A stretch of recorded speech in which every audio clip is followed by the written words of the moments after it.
Hello, everyone. Welcome to today's seminar. I'll be your chair. I'm Flora, and Dr. Gary Trump, Professor Emeritus at UCID, will also be helping me run today. I would like to take a moment to acknowledge the traditional owners of the land. So we're on Gadigal land of the people of the Eora Nation. I pay my respects to elders past, present, and emerging. Before we begin, the initiator and organizer of this event, Alfred Mansour, also my dad, would like to say a few words. Thank you. Welcome. I just want to say a few things, a few words in Assyrians. Shalom aleichem. وإن مضين قد آخذ تشغيل الخضانة رابا جرطة منن بين طلب قرب الطيبوتة من صيت Gilgamesh بين قارن خخة بليس يويت من خدشة طبة بين قارن قمت رابيتا كارولاين آيزاك بليس باقد لخا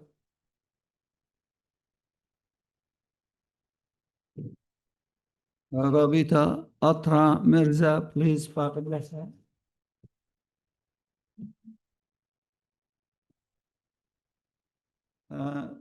beautiful Mariam Diru, please باقد لخا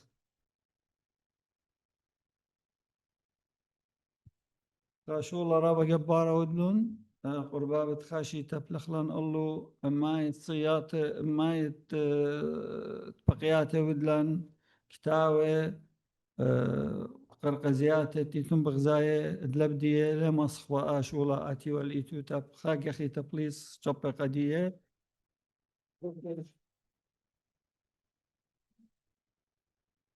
This is the committee of the Gilgamesh Festival that they worked so hard. So we just wanted to appreciate them. Thank you very much. Without them, we couldn't have done this. Okay, thank you.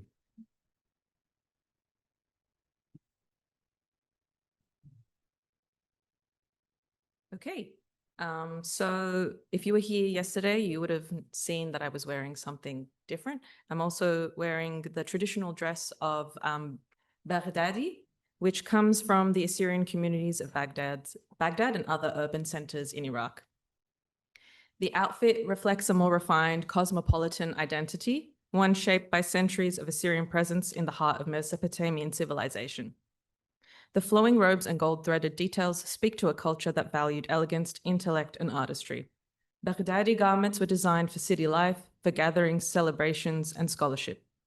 The jewelry and tailored cuts you see today were worn with pride, representing both heritage and modernity. In wearing this, I celebrate the Assyrian voice that helped shape the cities of the Fertile Crescent. I'll now ask Professor Trump to come introduce our first speaker. He's introducing her.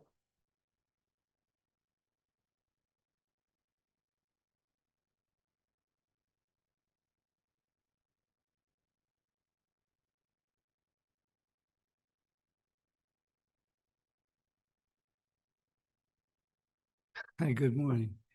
We've had a bit of a shuffle with the program, but anyway, it's lovely to see you. Assalamu alaikum, and we'll again have a very pleasant day learning more things. I mean, I've got a few things under my belt in terms of questions, but maybe I'll have to be left to the conference as it proceeds further. I should, as the kind of academic coordinator of the symposium, remind you that we have many days, 3 more days ahead of us of the conference out at Edenshaw, and I'm sure you will feel much more comfortable than at the university. But as the resident Emeritus Professor in the History of Ideas here, I welcome you to this institution and hope that some facilities are open on the weekend, and that, yeah, you will you'll feel very comfortable here anyway. And I believe Alfred has solved some of the technical problems that we had yesterday. So you'll be relieved about that if you're here then. So welcome any newcomers to the symposium. It's my great pleasure to introduce to you the eminent Professor Emeritus Simo Parpola from the University of Helsinki. He is the master on this occasion, among his many strengths. Who's going first? Oh, there has been a change in the program. Okay, I don't know how that happened. So, changing the program again, my great pleasure to introduce the Emeritus Professor in Assyriology from the University of Oxford, fair way away from Helsinki. So we're very lucky to have Stephanie Dalley here. We heard her yesterday. Actually, did I mention to you that she is a member of Somerville College at the university, which is really traditionally the old women's college. I don't know whether it's multi-sexual now. It is, yeah, but also connected to the common room at Wolfson College. So she has got very important connections with the college system at the University of Oxford, but spent most of her life lecturing at the Oriental Institute, which is tucked away near the centre of the city in Oxford. We were very blessed to have her to talk about the Hassanlu beaker, the golden beaker, yesterday. It was very intriguing. This time, she's going to talk about the Babylonian versions of the Epic of Gilgamesh. I must explain to you that very cheekily she seems to have had her photograph taken with a famous prism at the Ashmolean Museum in Oxford, where you have the Sumerian king list. And I have to tell you, Gilgamesh first appears as a Sumerian king in a very, very ancient document. But she's moving ahead now, looking at the Babylonian material, and we're very grateful indeed to have you and look forward to what you have to say. Thank you, Stephen.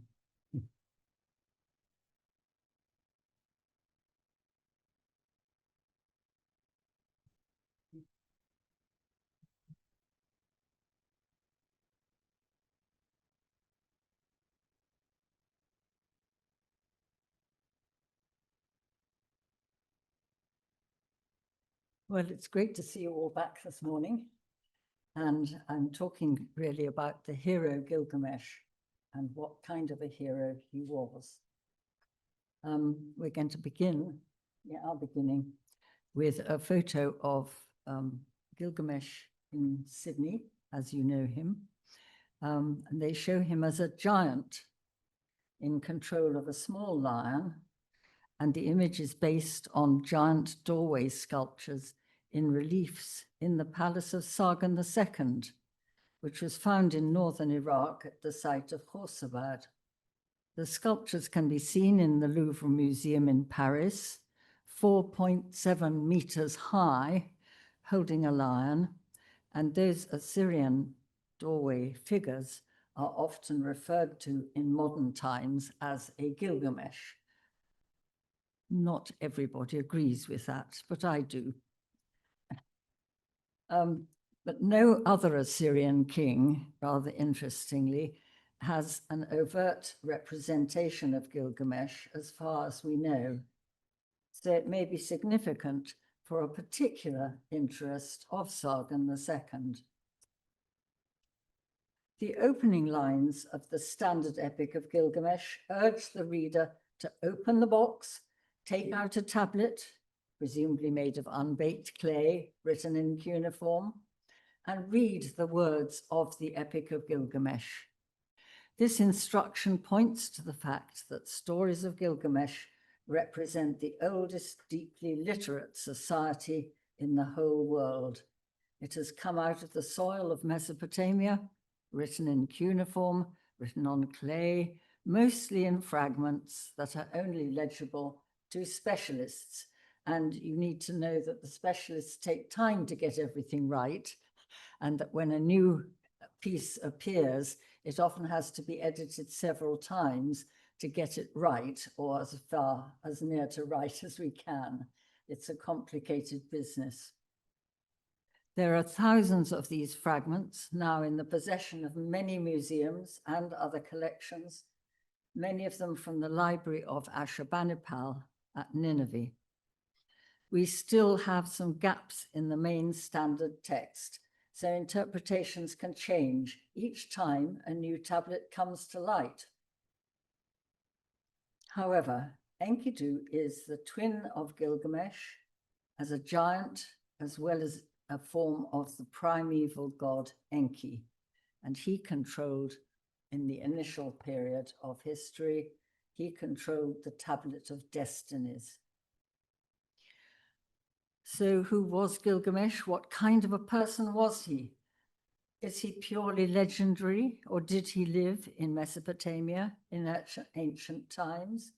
Should we try to follow his example in our own lives? How should we understand the role of Enkidu as his best friend? Stories and episodes about Gilgamesh show that he behaved very badly to all kinds of people as king of his city Uruk. And when he traveled abroad with Enkidu, he was no better, whether in the forest of cedars with Enkidu or after Enkidu's death.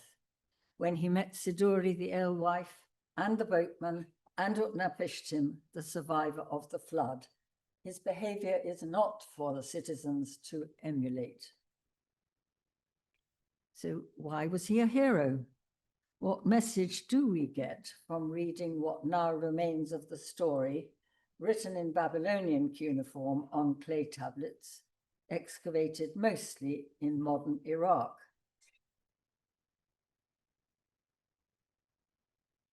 Okay. His height was about 6 meters. The width of his chest was more than 4 meters. This is a very, very big giant. His foot was 1.5 meters long. His leg was more than 2.5 meters. And his stride was about 3 meters.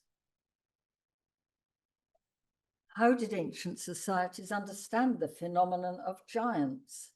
There's plenty of evidence from classical sources mostly, but also from biblical sources, that the huge fossilized bones of prehistoric elephants, rhinoceroses, and other long extinct animals were thought to be the remains of a race of ancient giants of basically human form, but larger, who populated the earth before modern mankind appeared, or before they were defeated and killed off, perhaps by early mankind. This idea persisted, despite the obvious evidence that some of the bones didn't resemble those of human giants. I think a crocodile isn't necessarily to be confused with a human figure. And that seemed an acceptable explanation to important writers such as Josephus and St. Augustine, who thought that all of those fossils represented humanoid giants. So Gilgamesh and Enkidu were thought to represent survivals of prehistory. Enkidu is more of a puzzle than Gilgamesh, partly because of his divine origin. He was sent down from heaven by the great gods to be a match for the unruly Gilgamesh, equal in strength to him, and formally adopted by Ninsun, the divine mother of Gilgamesh, virtually a twin, but not in fact. Initially they fight each other to exhaustion and then become fast friends. The main narrative of the epic is an extraordinary one, the creation of a fully formed man. Sorry.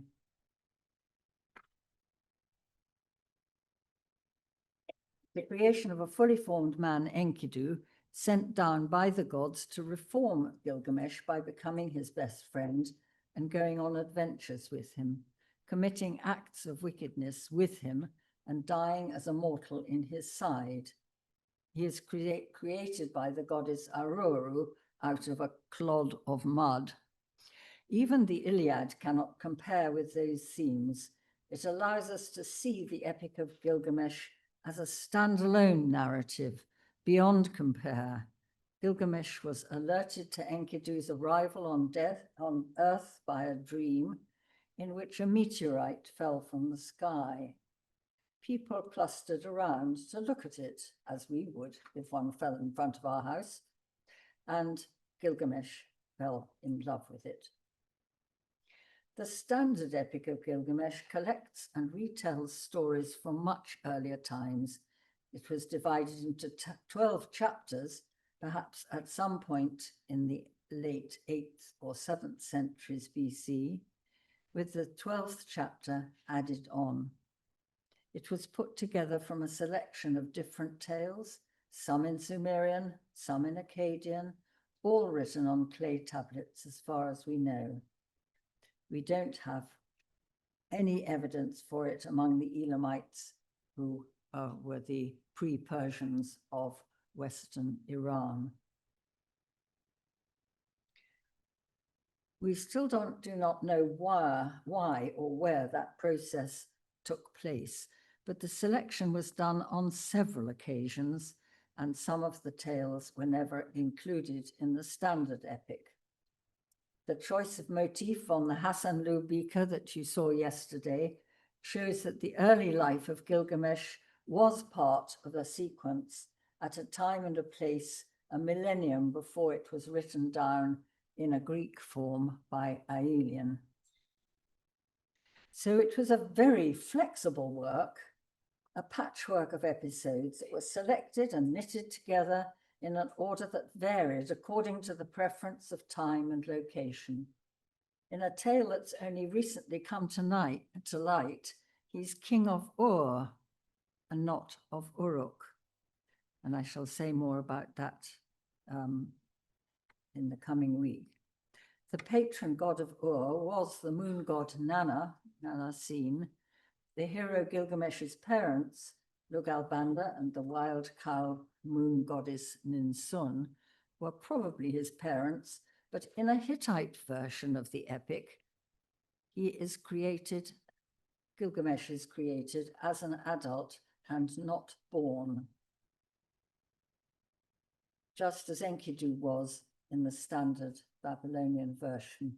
So we've got a tricky thing. Is this really an ordinary Homo sapiens, as you might say, or does it have to be a result of divine action, not the usual method of producing a child? He was exceptional in appearance, with magnificent limbs and a luxuriant growth of beard and head hair. I think we had a look at the head hair on the Hasanlu beaker yesterday. He was 2/3 divine, 1/3 mortal, and he is the hero in a very personal story of friendship and loss. People will always ask me whether Gilgamesh and Enkidu had a homosexual relationship. This is, terribly trendy question to ask. And we just don't know the answer, although Professor Foster of Yale thinks that they did. But there is an indication that giants were a third gender of some kind, which of course we have no experience of. So I'm really telling you that now in case this was a question you wanted to ask. So now I've answered it by preempting you. So his name is written with the divine determinative, the sign for a god preceding his name, And Enkidu's name is likewise written with the sign for a god in front of his name. But he's on a different level of godliness. He came from heaven, sent to earth by the gods, and he shows his nature as a full god, this is Enkidu, by being able to stay awake and watchful all night long while Gilgamesh sleeps at night in the desert. Gilgamesh, on the other hand, betrays his mortality by failing to stay awake after hearing the story of the flood. Indeed, he is so exhausted that he sleeps. Utnapishtim said to Gilgamesh, "Now, who will bring the gods to assembly for you so that you can find the eternal life you want? Come on, don't sleep for 6 days and 7 nights." But as soon as Gilgamesh sat down on his haunches, sleep was breathing over him like a fog. Utnapishtim spoke to his wife, "Look, sleep is breathing over him like a fog." That shows the crucial difference between the two giants. Only the great gods never sleep. We will find more about the importance of this characteristic in my next lecture. So I've just put on a few, the drawing of the Hassanlu motifs to remind you of what we have seen before. And then we go on to see Gilgamesh as a famous as a hunter, especially at hunting and killing lions, apparently using a bow and arrow. However, if he was a giant and the lions was a small kind, sometimes known as the Assyrian lion, the prize was rather small. On the Hassanlu gold beaker, a dead lion is shown as huge, lying at his feet, with a tail almost as long as Gilgamesh is tall. On the hero's kilt, many tail ends are sewn onto the hem so that they dangle all around his knees. So this is a bit like putting the rat's tails up on your barn as you kill them.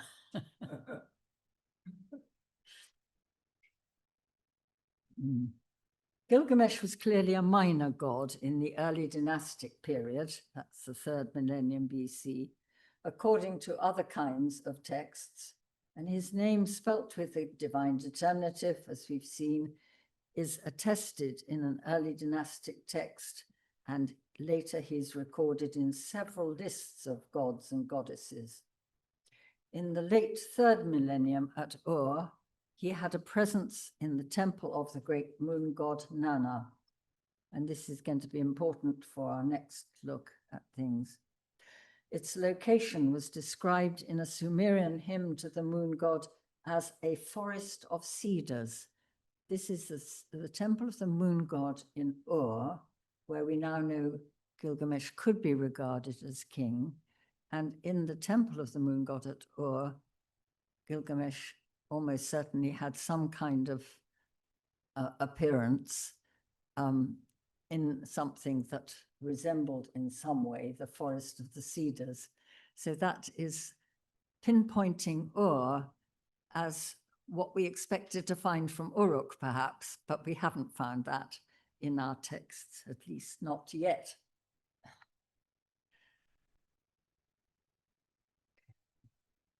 So Gilgamesh received offerings in this early dynastic period at Girsu, Uruk, and Nippur, 3 of the greatest cities around that time.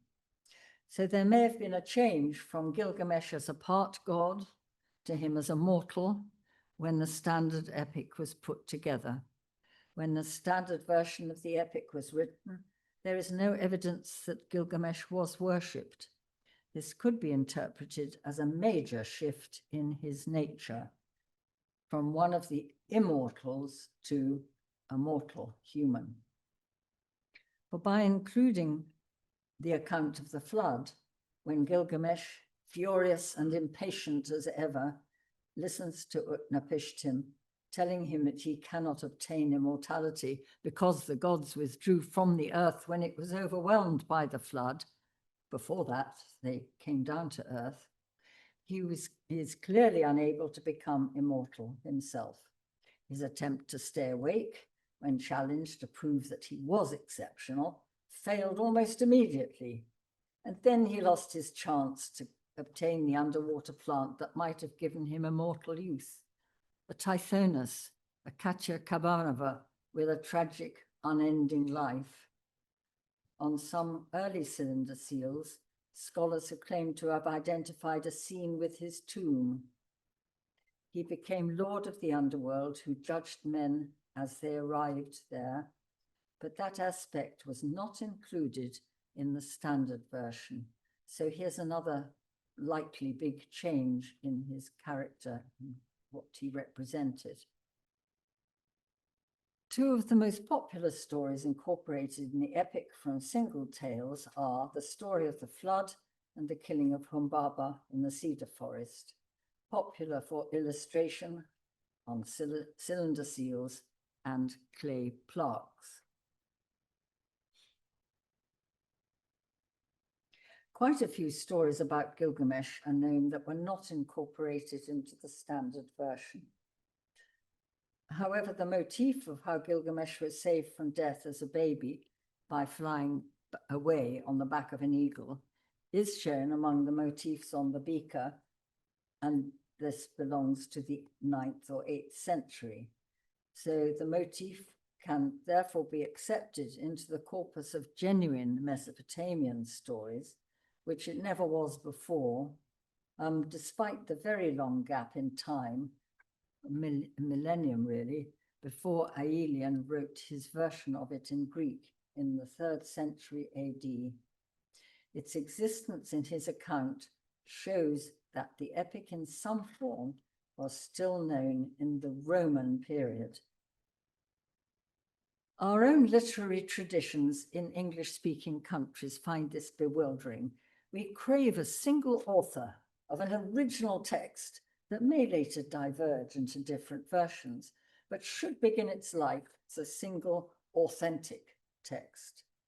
This expectation has dominated scholarship with regard to other ancient texts.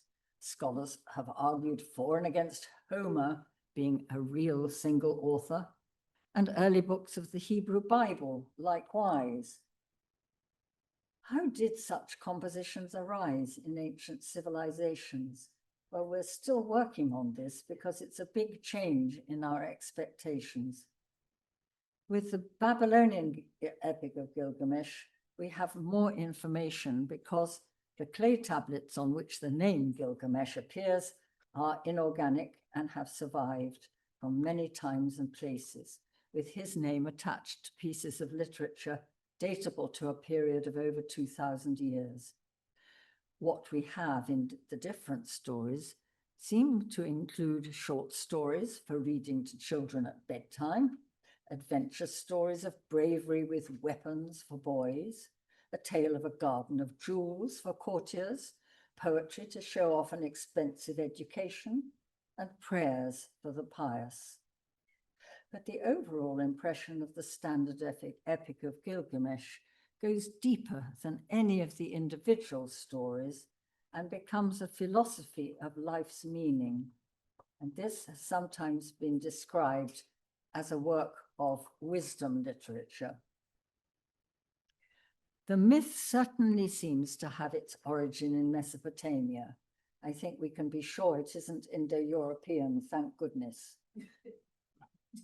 But it's spread far beyond, with fragments found in the Indo-European language of Hittite, written in cuneiform based on Mesopotamian traditions of writing. At the same time, scraps are also found in Hurrian, which is not known to be connected to any other language, but like Hittite was written in cuneiform script too. One episode concerning the birth of Gilgamesh, as we've mentioned, is found in Greek. Others are found later in Aramaic among the Dead Sea Scrolls, and in Middle Persian along the Silk Roads, and I shall be talking about all those in my next lecture. Some of those fragments are connected with post-biblical apocalyptic literature, again, which I shall explore later.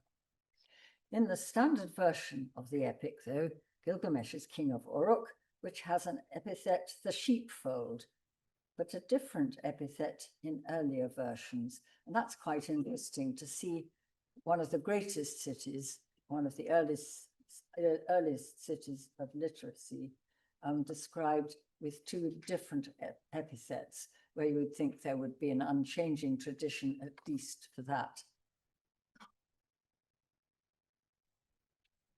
Archaeology confirms that Uruk was an area where sheep, goats, and shepherds were a major source of livelihoods, so food was plentiful, but metals had to be imported and were precious. The goddess Inanna was patron of the city, and she plays a major role in the standard version of the epic. Uruk is a city largely well excavated by German teams, which has produced evidence for a variety of literacy, not just administrative, but also legal documents, parables, even lexical dictionary texts, which are now discovered to be closely linked to literary texts.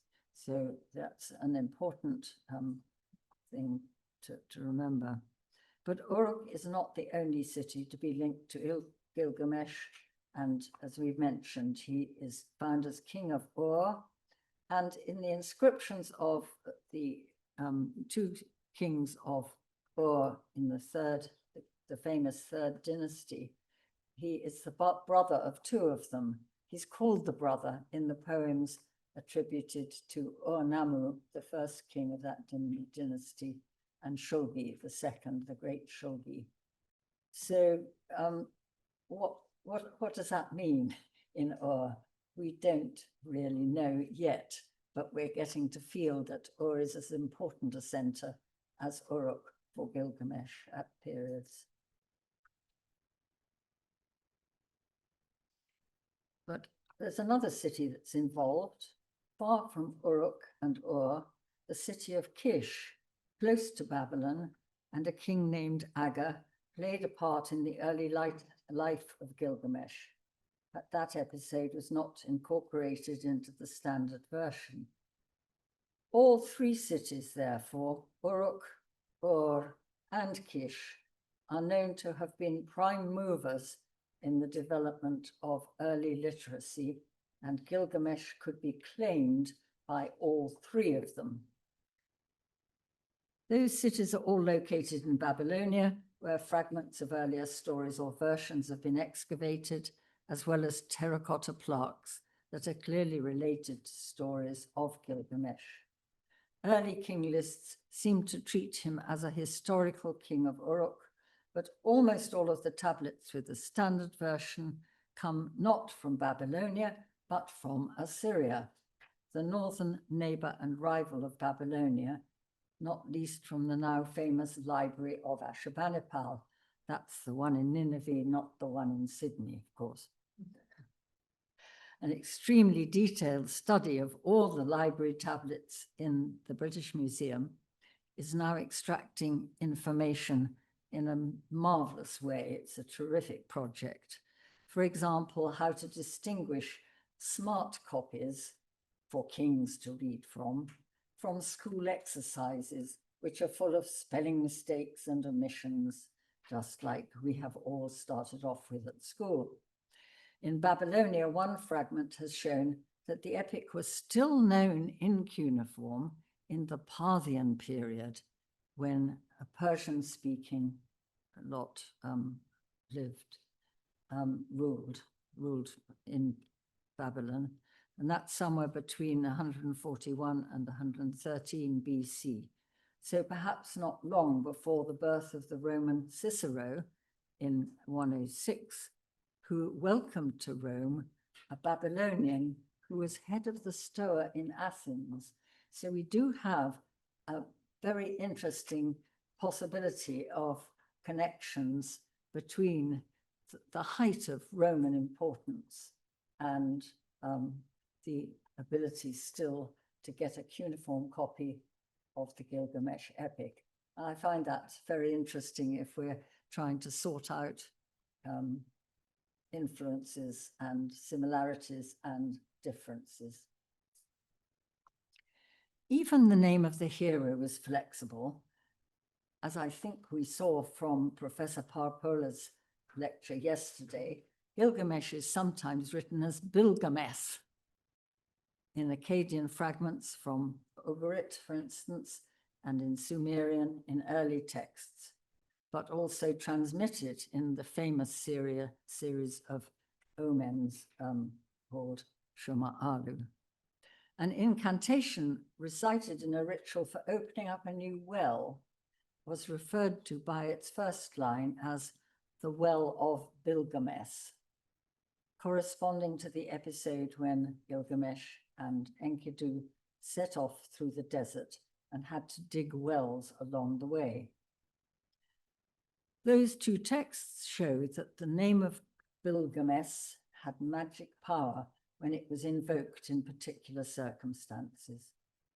Elsewhere, it is sometimes written with an abbreviation, a single logogram that presumably implies a shortened form of his name, perhaps as Bilga or Gilga. But we've never been able to show that from a phonetically written example. We have complications, you see. As Gilgamesh, king of Uruk, he is recorded in the Sumerian king list with a successor, his son Ur-Nungal, of whom nothing is known, except that Nungal, who's incorporated into his name, Ur-Nungal, was the goddess of prisons. Well, we wish we knew more about that. So, was Gilgamesh a historical person, a mortal with real life? There's certainly a story about his burial and another about his subsequent role as judge of the underworld, but they don't feature in the standard epic. So was he purely mythical and legendary? We still can't answer this question with any confidence. So scholars are still arguing about it. And if you read a definitive statement on the subject, you can be sure that that's more hot air than definite proof. A scribe whose name is linked to one version of the epic, Sin Leki Unini, who may have added a new beginning to the text, that is 29 new lines extolling the city of Uruk and the hero's contributions to its walls, stairways, and gardens. It was added to an earlier beginning of the epic, which concentrates on the hero, his travels, adventures, and experiences, claiming that he restored buildings that were ruined by the flood. So the building of the city, the making of fine living conditions for the people, becomes one of the things that you can do with your life, even though you haven't managed to get immortality. So Sin Leki Unini is estimated, and we haven't proof, to have lived in the late Bronze Age between about 1300 and 1000 BC, and other changes and additions were certainly later, so you can't claim that he composed the whole of the standard version.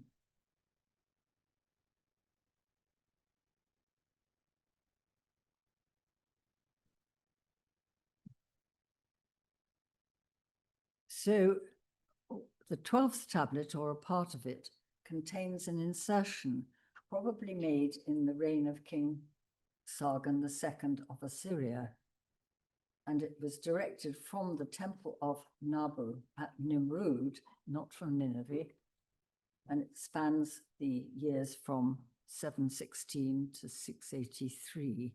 So it's quite exceptional to have something that can be at least dated reasonably closely. This tablet is no longer included in the standard version in recent translations, because it's very closely linked to a Sumerian story of how Enkidu fell into the underworld and was questioned by Gilgamesh about the conditions down there. But it was recognized as the 12th tablet of the Epic of Gilgamesh in the colophon. The insertion of this ending to the standard epic should perhaps be acknowledged as the work of Sargon II scribe, as Eckhart Fromm has maintained, because the use of a grammatical form not attested earlier is found elsewhere in an inscription of Sargon II from Khorsabad, the new royal city that Sargon built. This is an example which shows why we Assyriologists spend so much time and mental energy analyzing grammar and vocabulary. Sargon II had taken his throne name from the famous king of Agadi, who had ruled an empire in the 3rd millennium BC. It's surely not a coincidence that Sargon's palace is the only one that has the gigantic figure in stone clutching the lion. All of this presents the audience, that's you, and the scholars with awesome complications, which I'm now going to ignore completely because it seems important to me to understand what the standard epic has to tell us about the hero Gilgamesh himself, how his character is presented, a strong man, well-armed adventurer, beautiful son of a goddess, bosom friend of Enkidu, at the time in the 7th century when the standard version is found in the library of Ashurbanipal at Nineveh. We know from king lists that hark back to legendary times that the name of Gilgamesh was often written with the divine determinative. But did that really mean he was a god? Was he a good leader? Was he a good negotiator? Could he accept wise advice? How did he treat women? Was he respectful of the gods? How was he transformed into the model of a good ruler, a family man who protected his people and made his city glorious? We can only say that we have no evidence for a change of character. There's no repentance there. There's no, oh, I wish I hadn't cut down all the trees in the forest. There's no, oh, I wish I'd never raped all those brides on their wedding night. There's no saying, I wish I hadn't murdered by fighting them to death 100 of my best friends in Uruk. So in case this is a new idea for you, and I think it is for many people, I once had a rather young colleague who must have watched a lot of Hollywood type films, who seemed to think that the Epic of Gilgamesh was a story of coming through hardship and then repenting and leading a good life.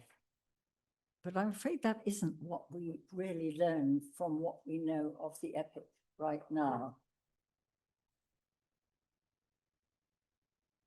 Gilgamesh could fight with 50 companions, wearing them out, perhaps killing young men every day. And the citizens of Uruk complained bitterly about this outrageous behavior. And the gods heard the noise. Have you created a headstrong wild bull within the squares of Uruk? Gilgamesh leaves no son to his father. Day and night he rages fiercely. He leaves no girl to her husband. The response from the gods was to send Enkidu down from heaven to earth. And he has no parents, so Ninsun formally adopts him. Well, that's a fairly atrocious way to behave. Enkidu has been sent to Gilgamesh by his mother to be his friend, and when he arrives in Uruk, Enkidu is horrified by Gilgamesh's behavior. This isn't all right for a king to do this. It is not all right. So Enkidu fights Gilgamesh. Enkidu approached him. They met in the street. Enkidu blocked the door to the wedding with his feet, not allowing Gilgamesh to enter. They grappled with each other, crouching like bulls. They shattered the doorpost. The wall shook till Gilgamesh knelt for the win, his foot on the ground. That's apparently a gesture that you make, I think, in boxing. Not that I've watched enough of it, but I'm told that this is the case. Two heroes plan their adventure by going down to the forge and selecting their weapons. They're clearly intending death and destruction. Off they went, hand in hand to the workshop. The craftsmen seated around conferred. They cast great axes. They're planning a lot of devastation with those. They cast axe blades weighing 80 kilograms each. They cast great daggers. Their blades were 55 kilograms each. That's a heavy dagger. That'll need a good belt. The fitting of the daggers, each 15 kilograms of gold. Offending the great god of Nippur, Enlil, by invading the sacred forest and killing Humbaba, first removing his protective radiance, the god, the giant Humbaba, who had been appointed by Enlil, the top god of Nippur, to guard his trees.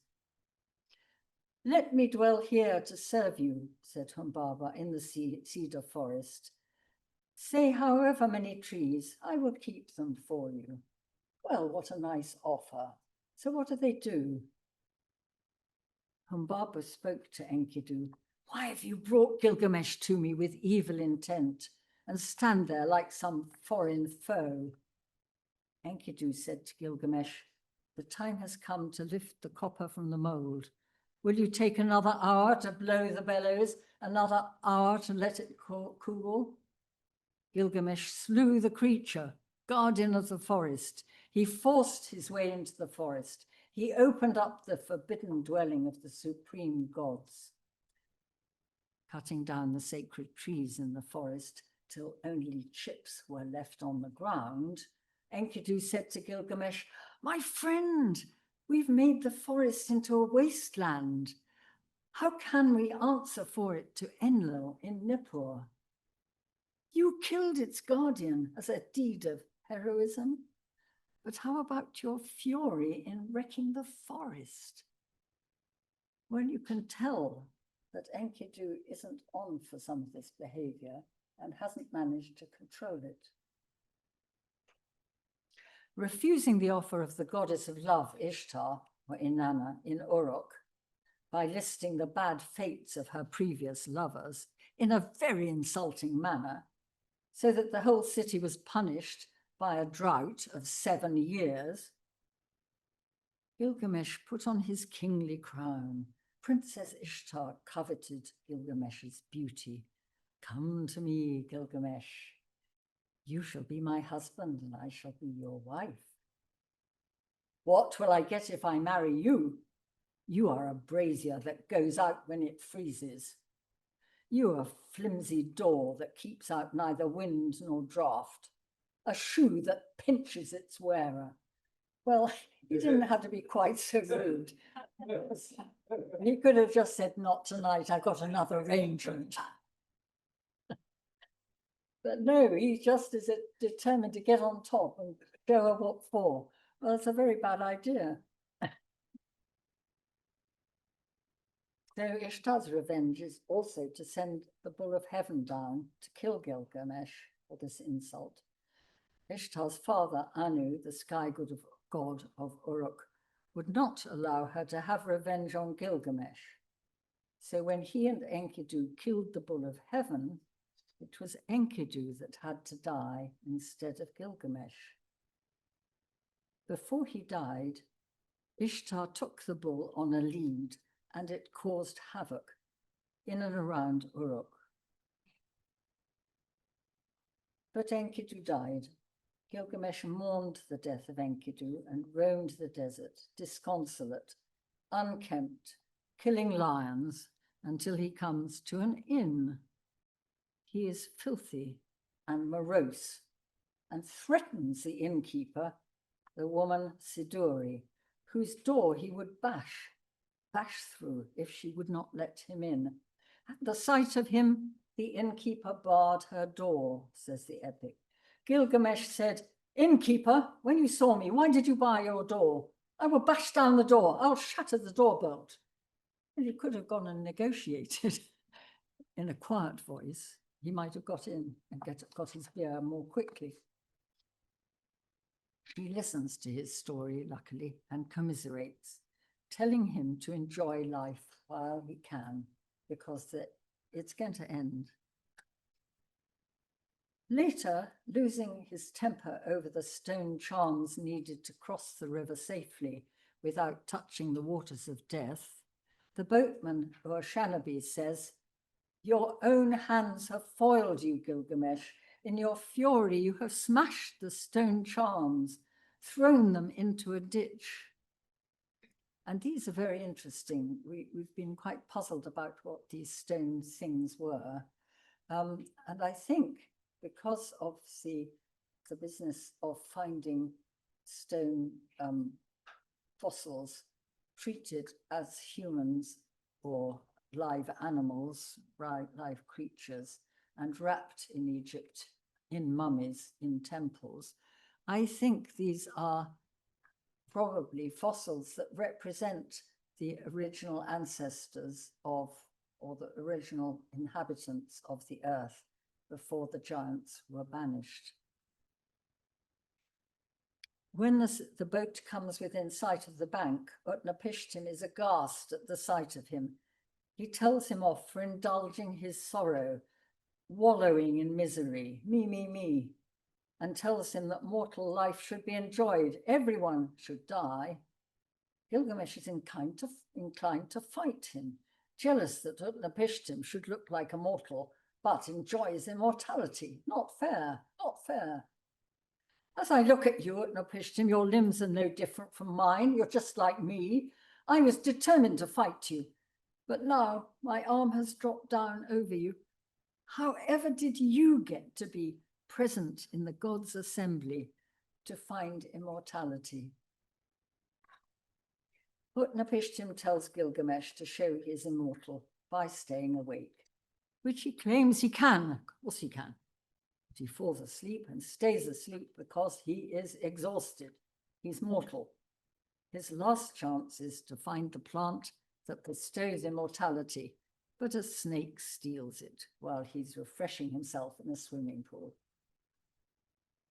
Gilgamesh goes straight back to Uruk, and we don't know anything more about him, except by tradition, he built the buildings and the walls and temples of Uruk.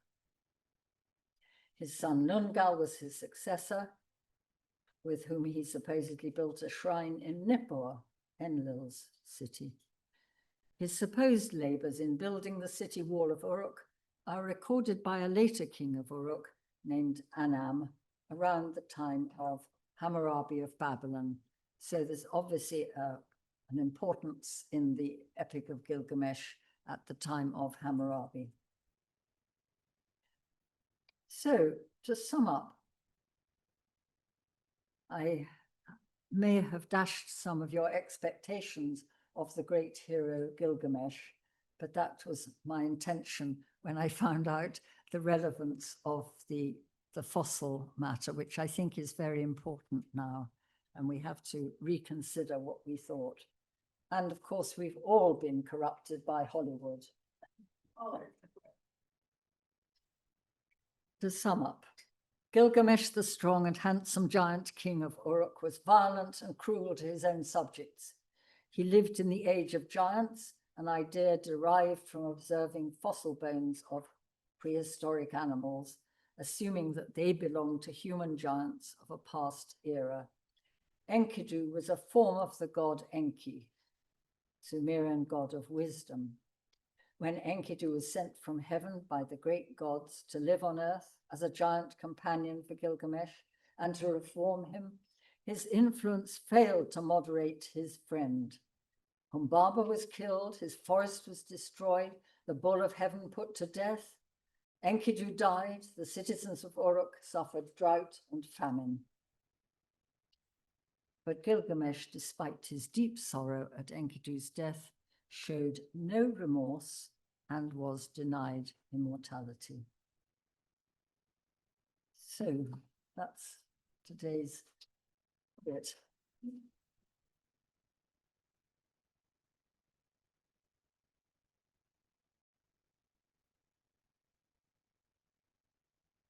Thank you very much. That was really enjoyable. I actually relate to Gilgamesh a bit because I also identify as 2/3 divine.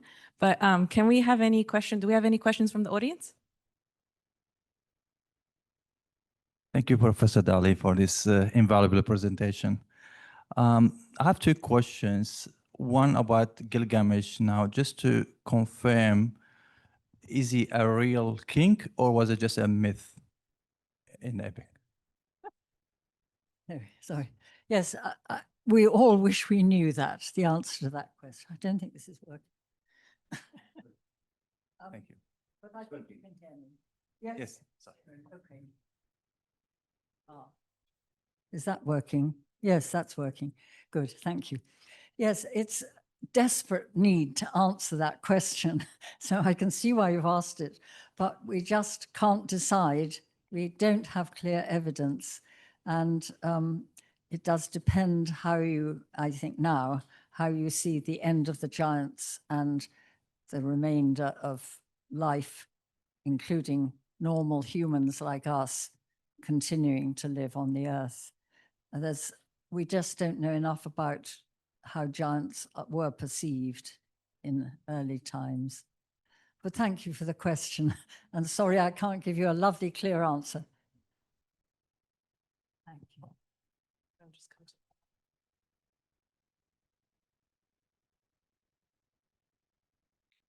Thank you, Professor. In one of your slides, I think tablet 5, there is clear resemblance of the tree to the Assyrian sacred tree. So the question is, was the idea of cutting the tree is destroying a forest or destroying something that has some sort of symbolism, like something sacred or divine or, yeah.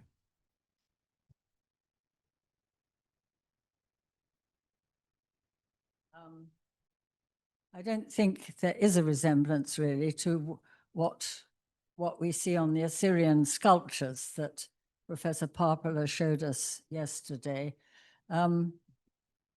My own view of that particular motif is following the great Edith Parada, that it is a sort of aerial view of a palm tree grove with the rivulets of water that irrigate each tree, joining them up like ribbons, and then you see them flourishing from each junction. So it is a fertility symbol, a symbol of dynastic continuity, if you like. So what I think is important is this discovery, which was really made by Professor Charpin in Paris, that the temple of the moon god at Ur had a place in it that was regarded as a cedar forest, much too far south for cedar trees to grow. And we know from that period, including at the site where I helped with the excavation at Tel el-Rimah in the very north, we have temple facades that imitate in mud brick cedar, palm trees. So I don't know quite how we understand this, whether cedar forest became a sort of trope for any forest. You didn't have to take it literally. But that's perhaps the best I can do. Does that help with your question? I hope so.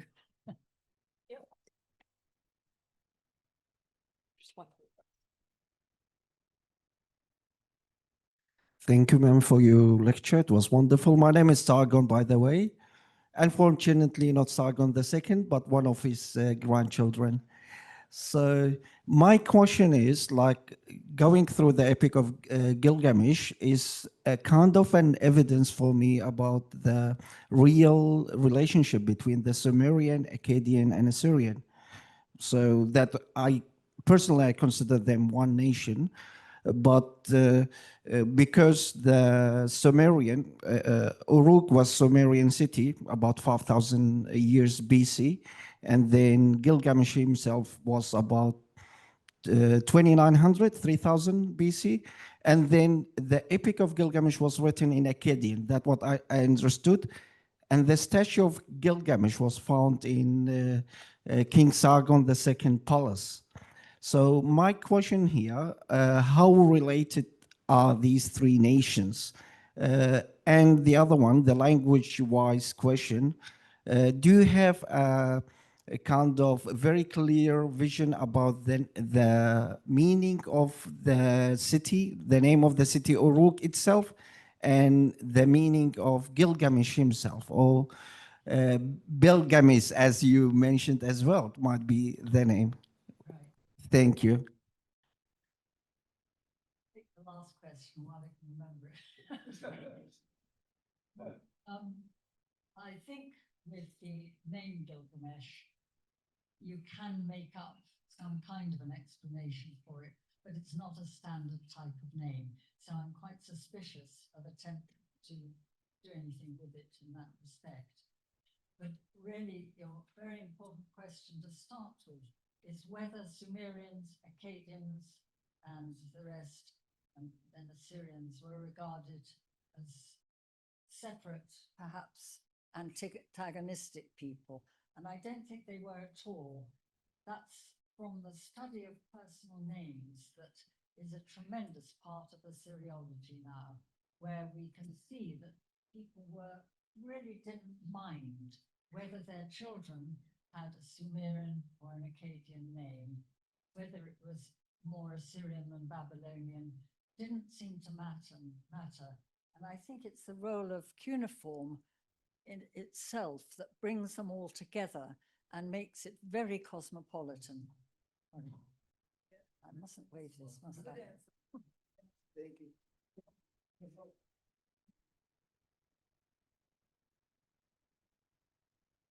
Welcome to Sydney, Australia, first of all, and thank you for your time and for everything that you've provided for us in regards of Gilgamesh and the Ishtar and everything else. As we have read many of other articles, especially Dr. Simo Parpola, I believe he still remembers where it's been linked and been put in internet in PFD files, and it's called The Monotheism of Ancient Assyrians. That's a question of that. Ishtar, as we mentioned, she asked Gilgamesh to marry him, and the numbers that was shown, 12 scripts, we can find those scripts in the Old and the New Testaments, and especially with the Ishtar.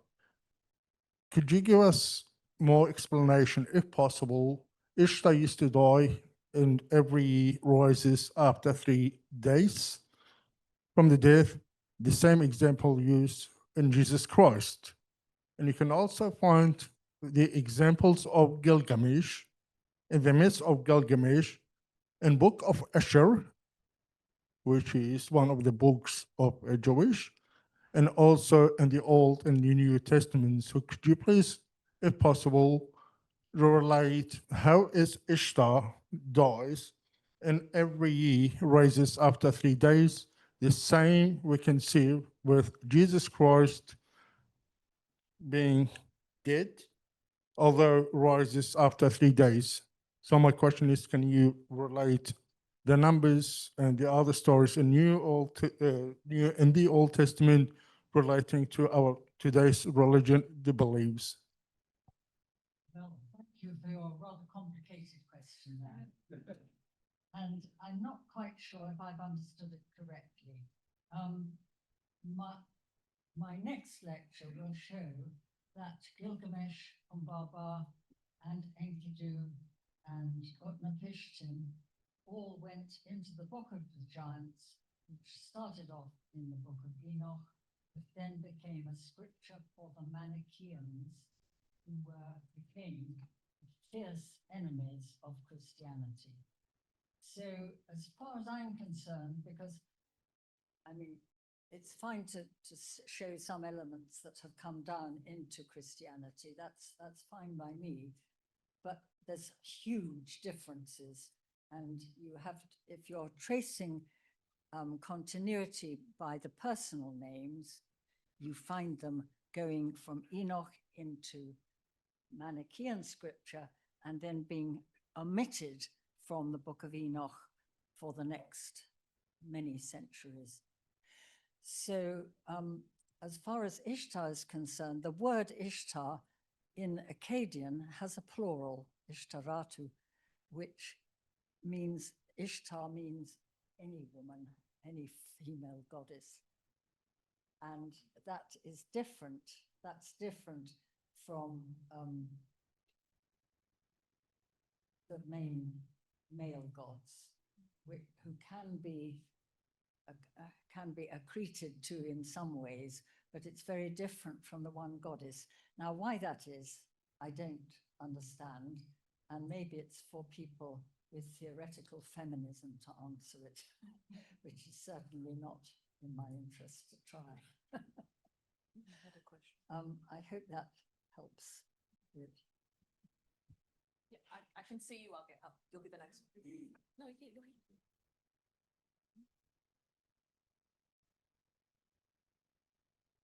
This one.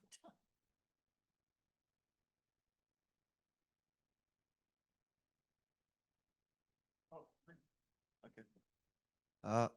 Hello, Stephanie Daly, how are you? I just wanted to ask more about the aspect of Gilgamesh as a giant, and particularly about the weaponry. And do you think it's an exaggeration, like on purpose to show how big he really is? And in regards to his giantness, because I'm not, like, I don't really flow with this giantness theory, right? I thought they would have thought he was a real king, like a human being, but then to exaggerate his greatness, they turn him into a giant, and then they use the weapons like the swords and how heavy they are, the axes, the daggers, to emphasize that greatness and his stride too. So what's your opinion about his giantness, I guess, and the weapons in particular, and how that relates to his? I don't really know, but I think you have to look at, we know so much more about the way fossils were treated and understood from classical sources, as I mentioned in the book by Adrian Mayer. And I think it's the beginning now of a study, I hope, where we look at what can be said of giants to answer your sort of question. But it seems to me that these aren't just, when we expect men to be 5 foot high, perhaps, that they're 7 foot high. It's much, much bigger than that. And we have no other stories of giants or representations of giants, except dead ones. There's a couple of cylinder seals where there's an enormous corpse spread out on the ground of the picture, and there's some smaller people around him. So he's clearly a dead giant. That's about all I can say, I think. But it certainly needs more thought and more comparison. That is both for similarities and for differences with what we find in the East Mediterranean, where the sources are much more detailed.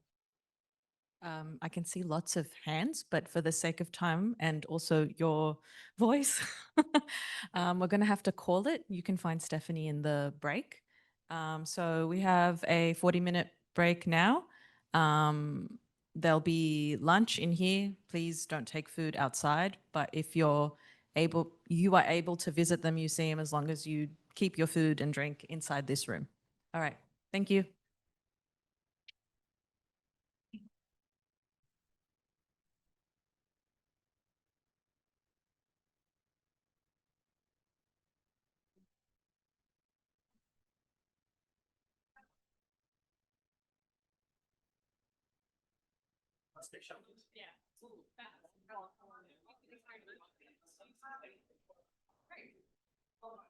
Yeah, do let me know if I can fit anything up there. Hello, food will be here, served here, please.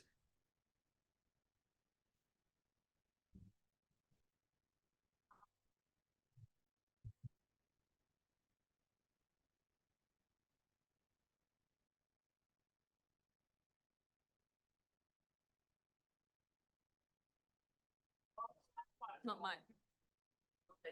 Oh, okay.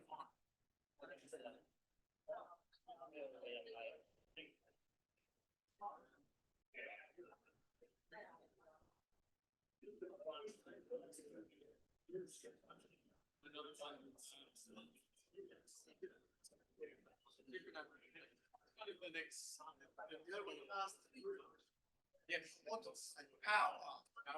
That's the truth. Power. That's a good answer. I would have loved.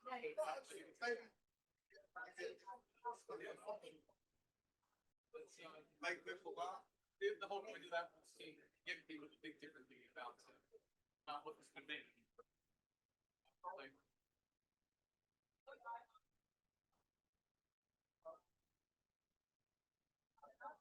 yes.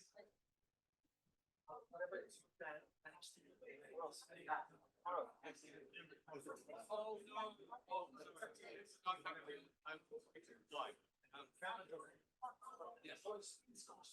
Yes. Okay, I need which microphone am I using? There's now several names. Any, okay. But after that, That one's better. show one. No, it's probably plan. Someone found it.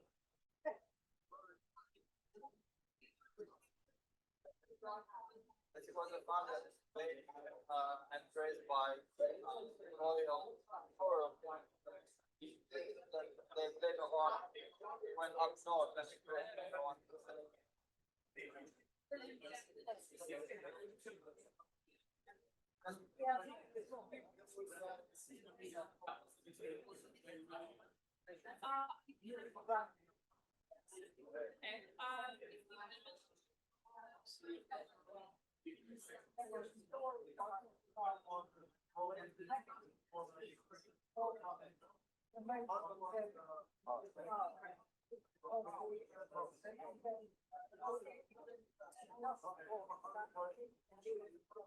You can have food, okay? Don't be shy. It's free.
How are you today, Professor? Sorry,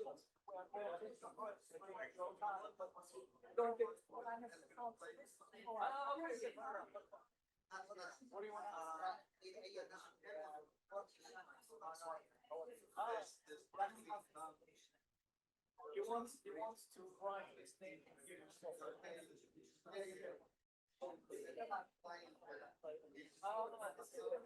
This is in my example. It's a different story. Yes, it's a different story. Now, Professor,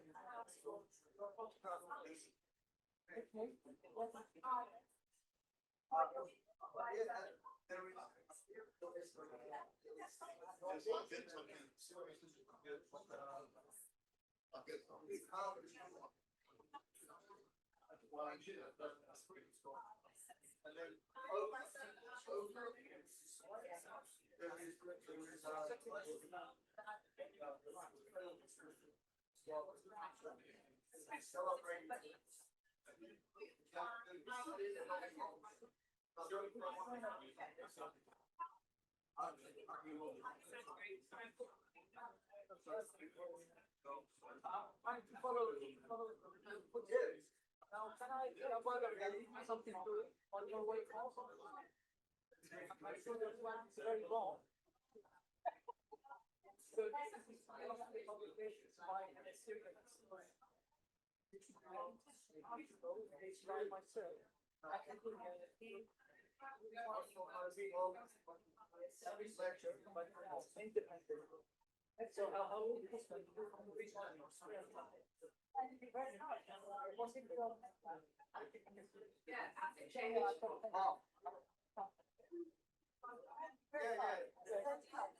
No, it's my pleasure. It's our honor.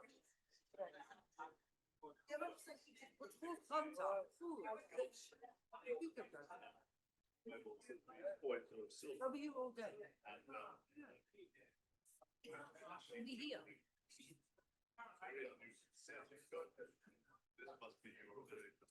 Hello. How long do you have to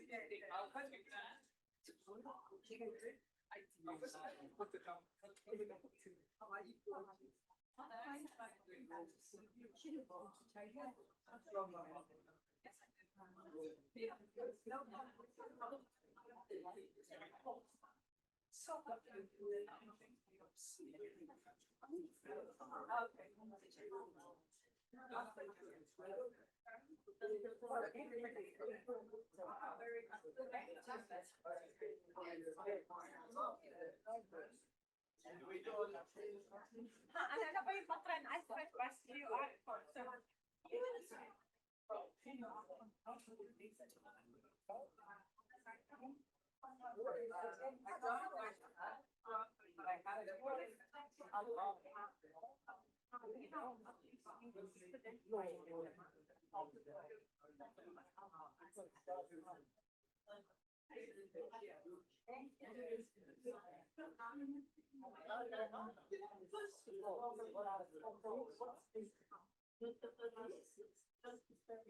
Ano siya plano ko to kamar?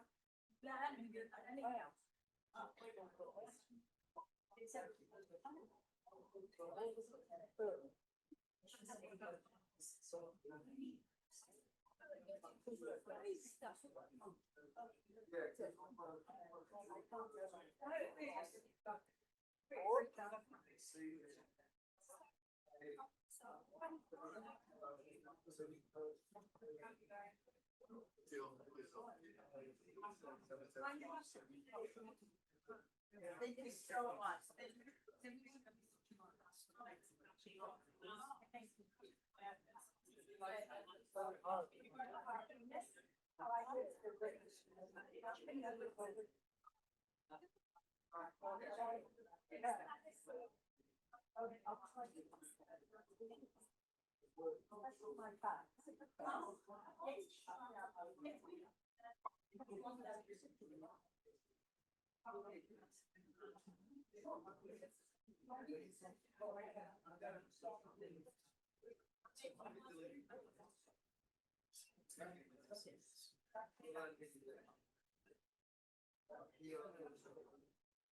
know. here, but never for close about it.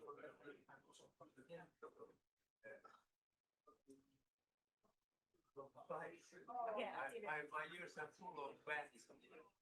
Hard.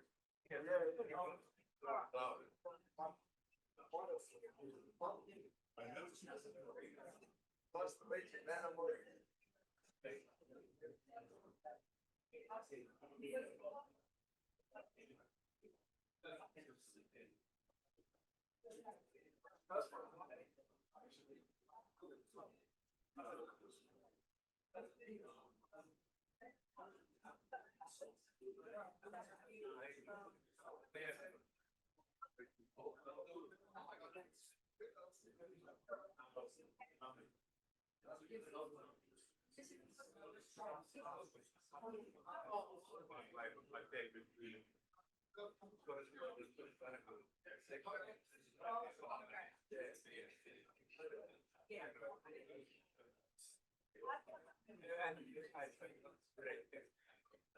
I don't know about this. I don't know about it.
On the left side, anything.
Yes. In the PDF, is that okay? Yeah. So how would you like to sort of go through?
It was there and ready to go.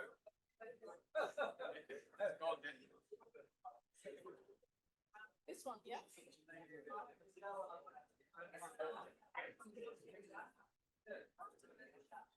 Thanks for your help.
Okay, so you don't want this one up?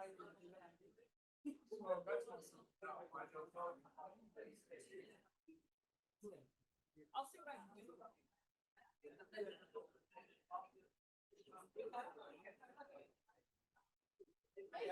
I'll keep it there just while I'm setting it.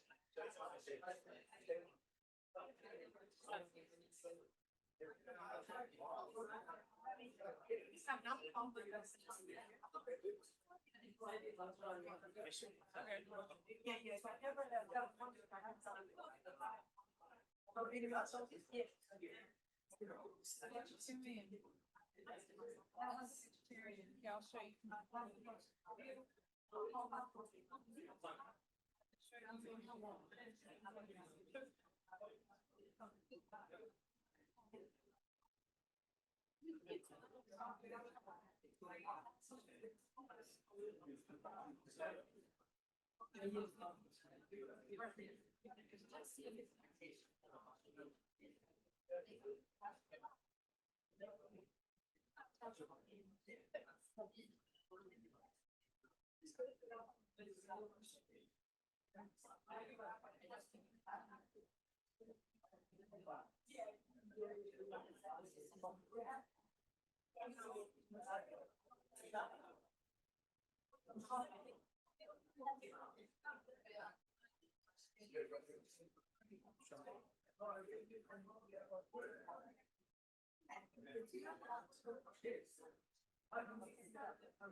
Sorry, what's up?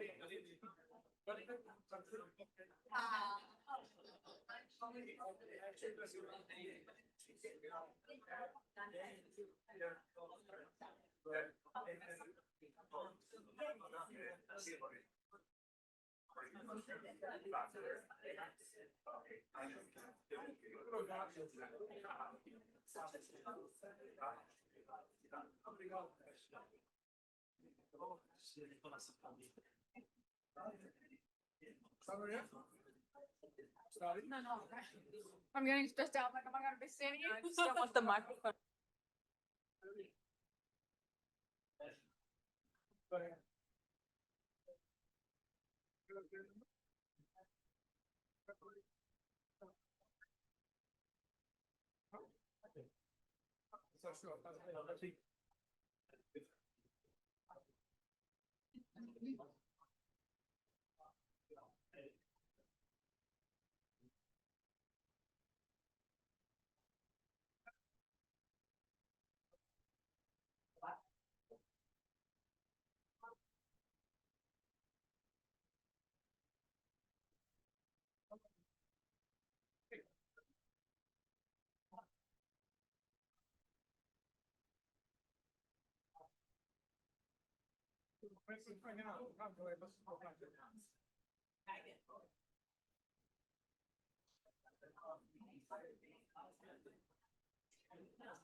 Hello?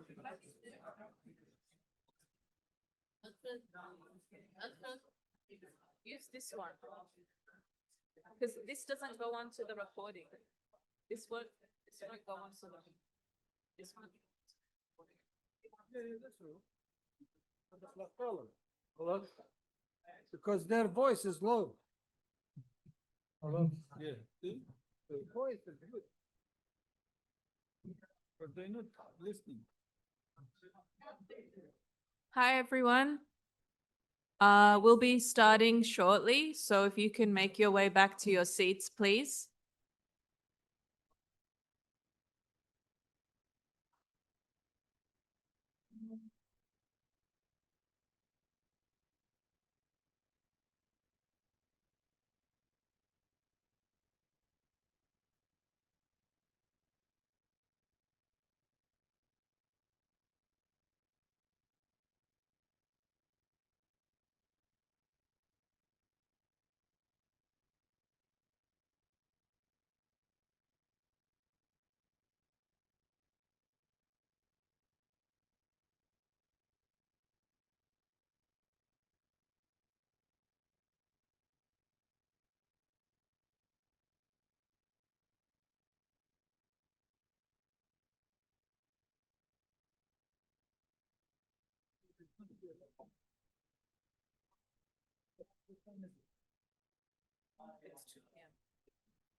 It's 2 p.m. Which lane? Hold on, it's Marlon here? Okay, well, it's starting. We'll do it at the.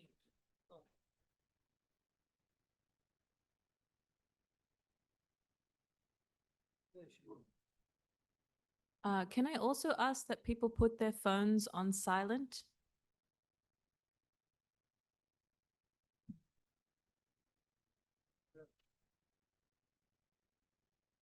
I would like to thank two ladies who've done a tremendous job keeping our scholars entertained and rested. One of them is Marlon. Can you please give a hand to Marlon?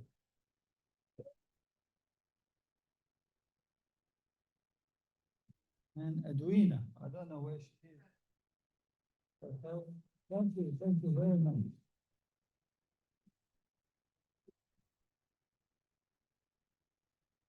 Okay, I hope you enjoyed your break.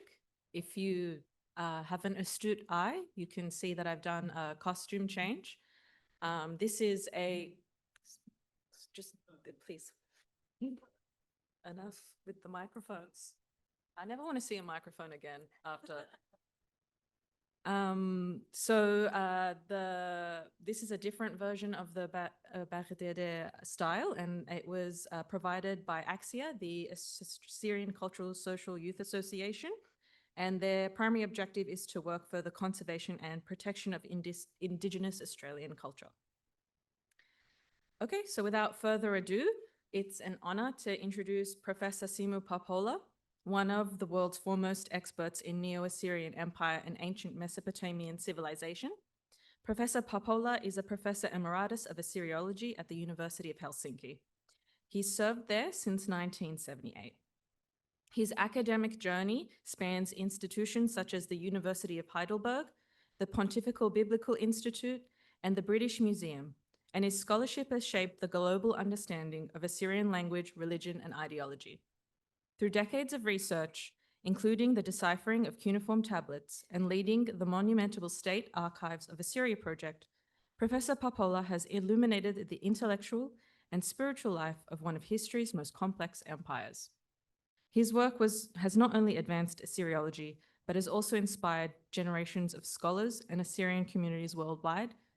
Please join me in welcoming Professor Parpola.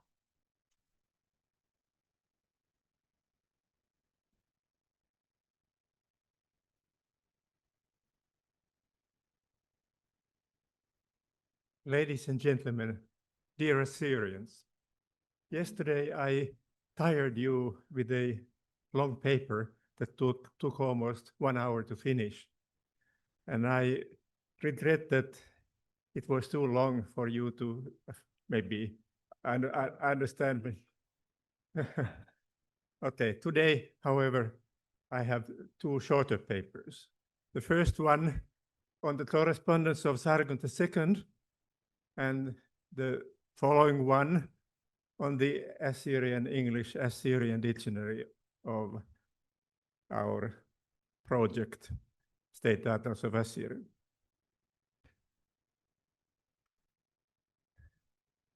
I have slides to illustrate the second talk, but no slides for my first presentation of the correspondence of Sargon II.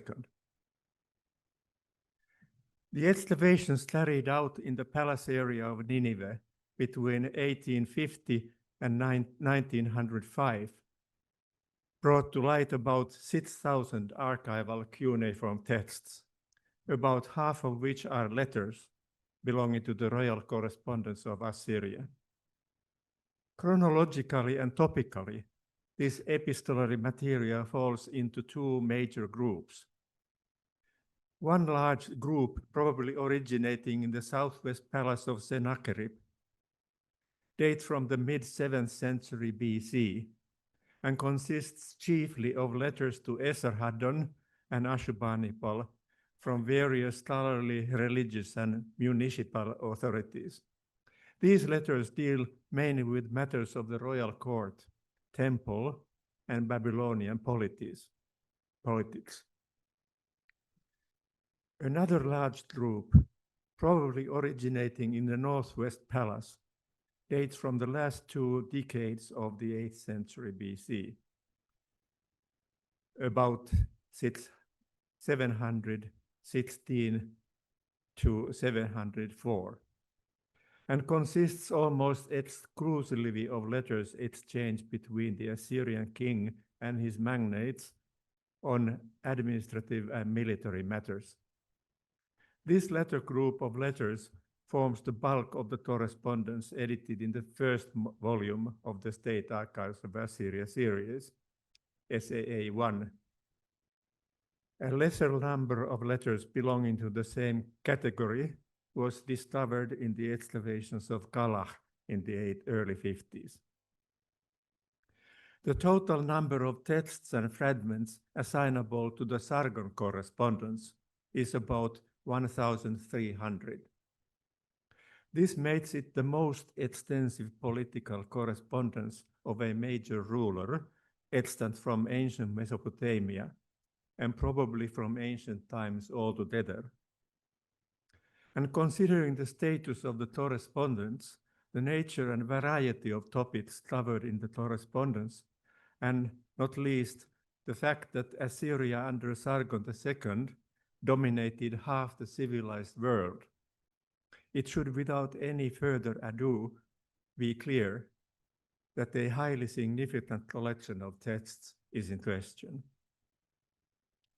This, however, is a point that still remained to be established at the beginning of the State Atlas of Assyria project. Until then, no serious study of the correspondence had been possible because it had never really been made accessible for study. Almost half of the texts had been published in cuneiform copy only, if at all, and whatever text editions were available were either very selective or philologically totally inadequate. In addition, the texts edited had generally been presented in an arbitrary order among letters from other periods. And so that the original structure of the correspondence was completely obscure. Accordingly, this extensive correspondence was still largely unexplored territory, so to speak. A revealing illustration of the state of affairs is that at that time, nobody could tell, even as roughly as with the precision of several hundred texts, how extensive the correspondence really was. A simple look at the texts themselves will suffice to make it clear why this deplorable state of affairs had come about. Like the rest of the Ninevite archives, the royal letter collections were smashed into pieces during the destruction of Nineveh by the Medes and the Chaldeans in 612 BC. Do you hear me? Okay. Accordingly, what the modern editor of this material was confronted with was essentially a jigsaw puzzle consisting of thousands of small, worn and utterly disordered fragments.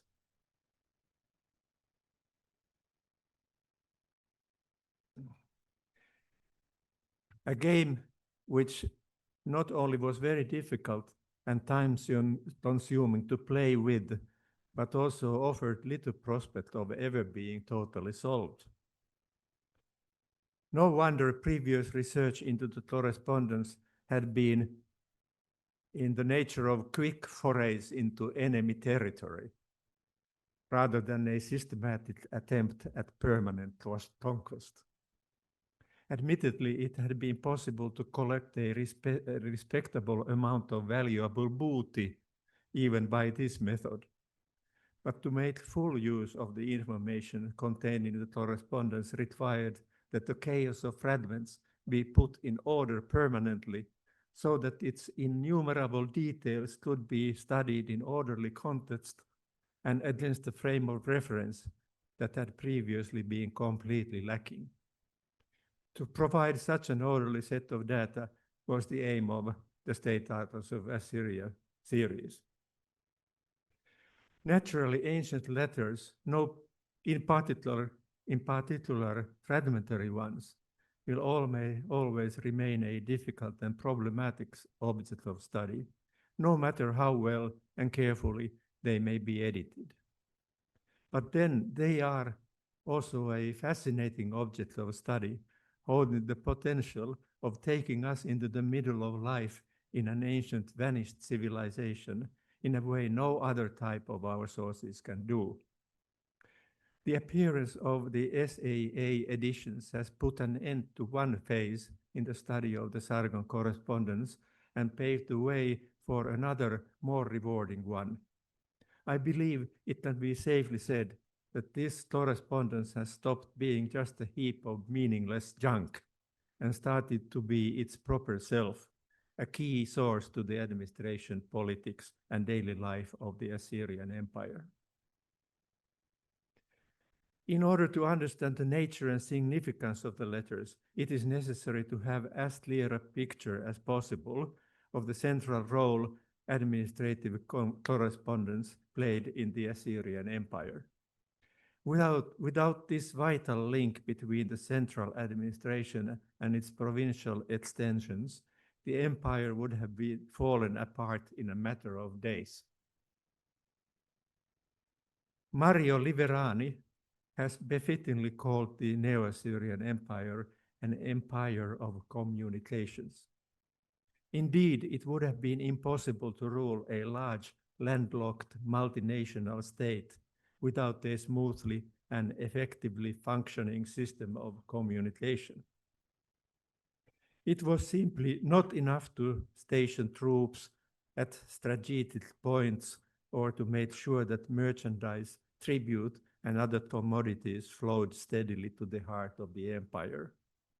It was vital that the central administration was constantly aware of what was going on within the empire and even beyond its borders, and could quickly implement its orders and relocate its military and economic resources whenever and wherever necessary.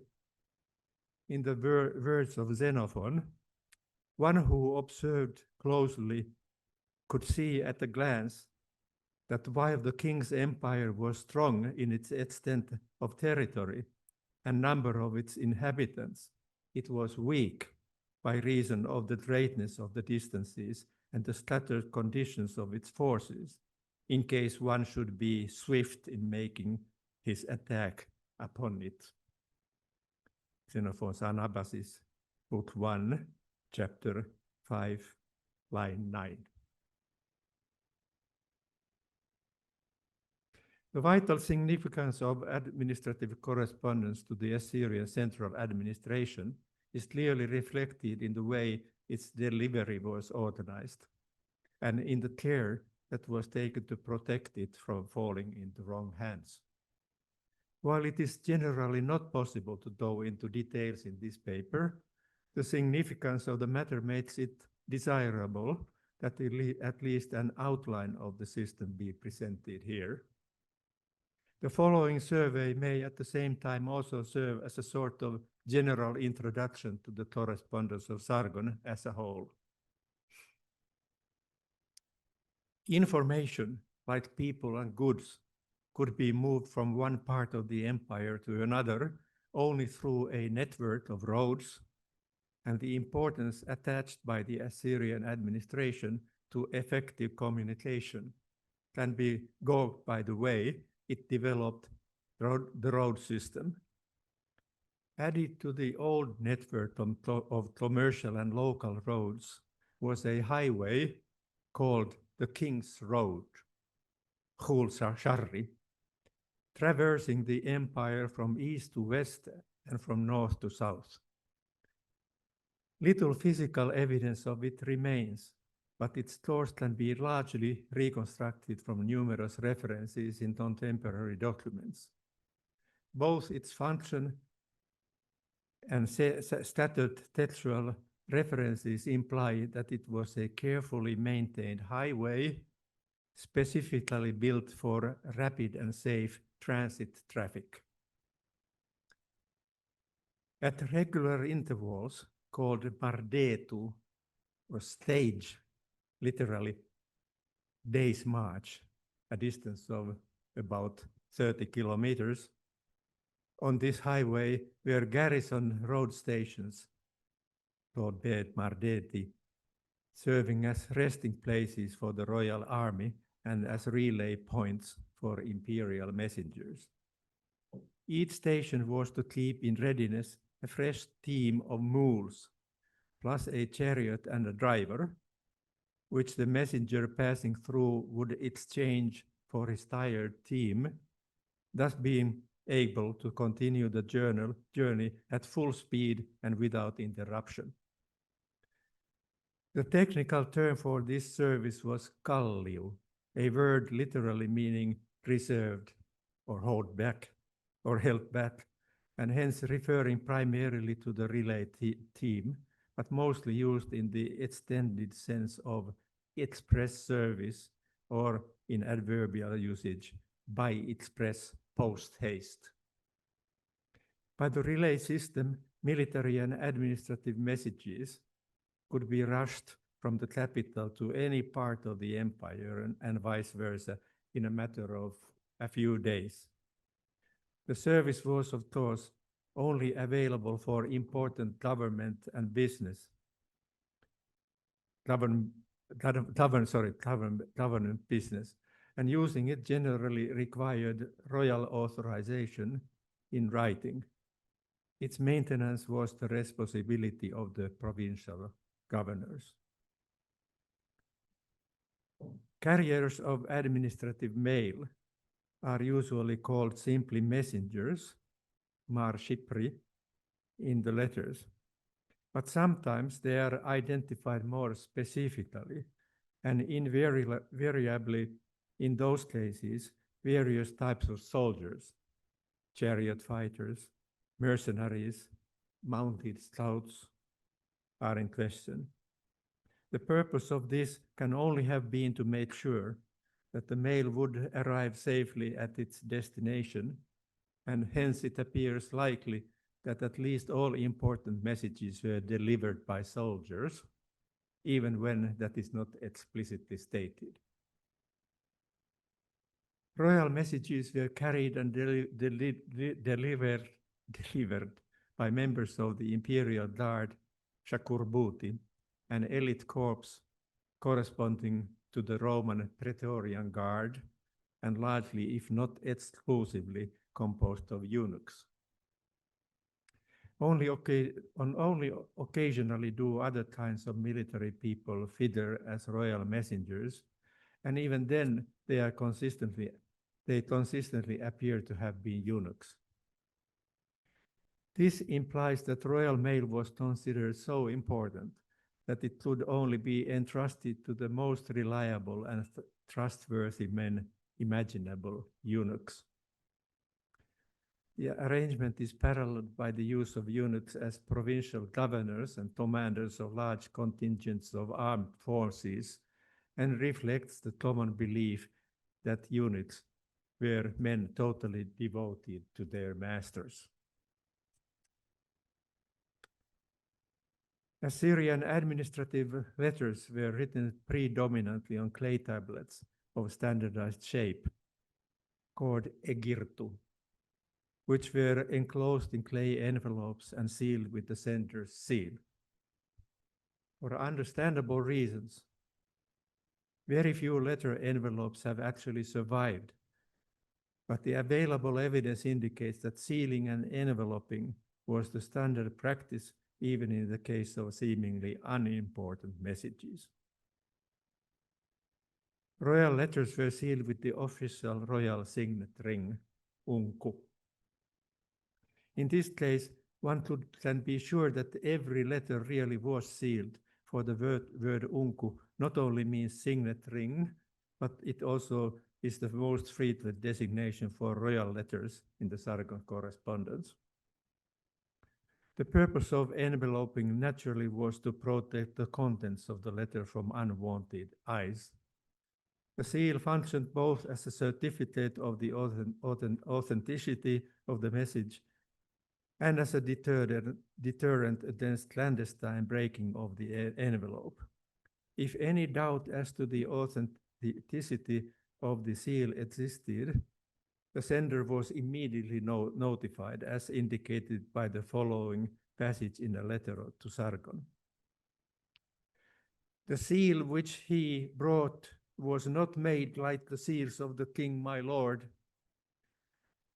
There are 1,000 seal impressions of the king, my lord, in my possession. I compared it with them, and it was not like the king, my lord's seal. I am herewith returning the seal of the king, my lord. If it really is the king's, my lord's seal, let them send it to me, write to me, and let me place it with him, of course, the messenger, and he may go where the king, my lord, sent him to.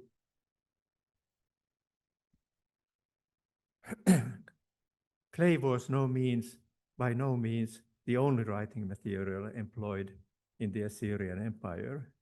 Papyrus, leather, and wax-covered writing boards were also commonly used in administrative bookkeeping, as amply documented in contemporary pictorial and textual evidence. The use of these different materials was not indiscriminate, however, but carefully regulated, largely depending on the language in which the relevant document was written. Assyria was a bilingual society and administrative documents were routinely drawn up both in Assyrian and Aramaic. Documents in Assyrian were written in the cuneiform script and usually on clay. Papyrus, which had to be imported, appears to have been reserved primarily for documents in Aramaic. Leather was used for sketches, drawings, plans, and probably for writing Aramaic as well. Writing boards, which were expensive but reusable, were used primarily for recording ephemeral information such as inventories of booty, deportees, etc. There is no evidence that they were ever used for writing letters, even though they are frequently referred to as attachments to them. While Aramaic stripped language and writing materials thus were an established part of Assyrian administrative routines, there is every reason to believe that at least up to the end of the 8th century BC, Assyrian administrators communicated primarily in Assyrian. This is implied not only by the volume of the present correspondence, but also by several other considerations, not least by the basic fact that Assyrian was the language of the rulers, Aramaic that of the ruled. A most interesting piece of evidence comes from a letter of Sargon to Sin Idin of Ur. I quote, "As to what you wrote, if it is acceptable to the king, let me write down and send my messages to the king in Aramaic on letter scrolls. Why would you not write and send your messages in Akkadian on clay dispatches?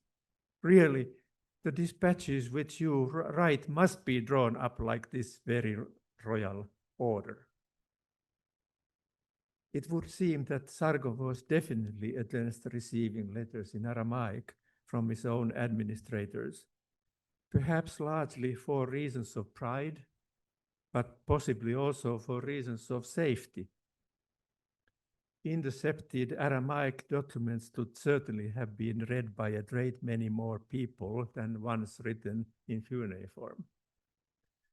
However that may be, we have reason to be grateful to him, for had he yielded to the pressure for a simpler writing system, many of the letters constituting his correspondence would be lost.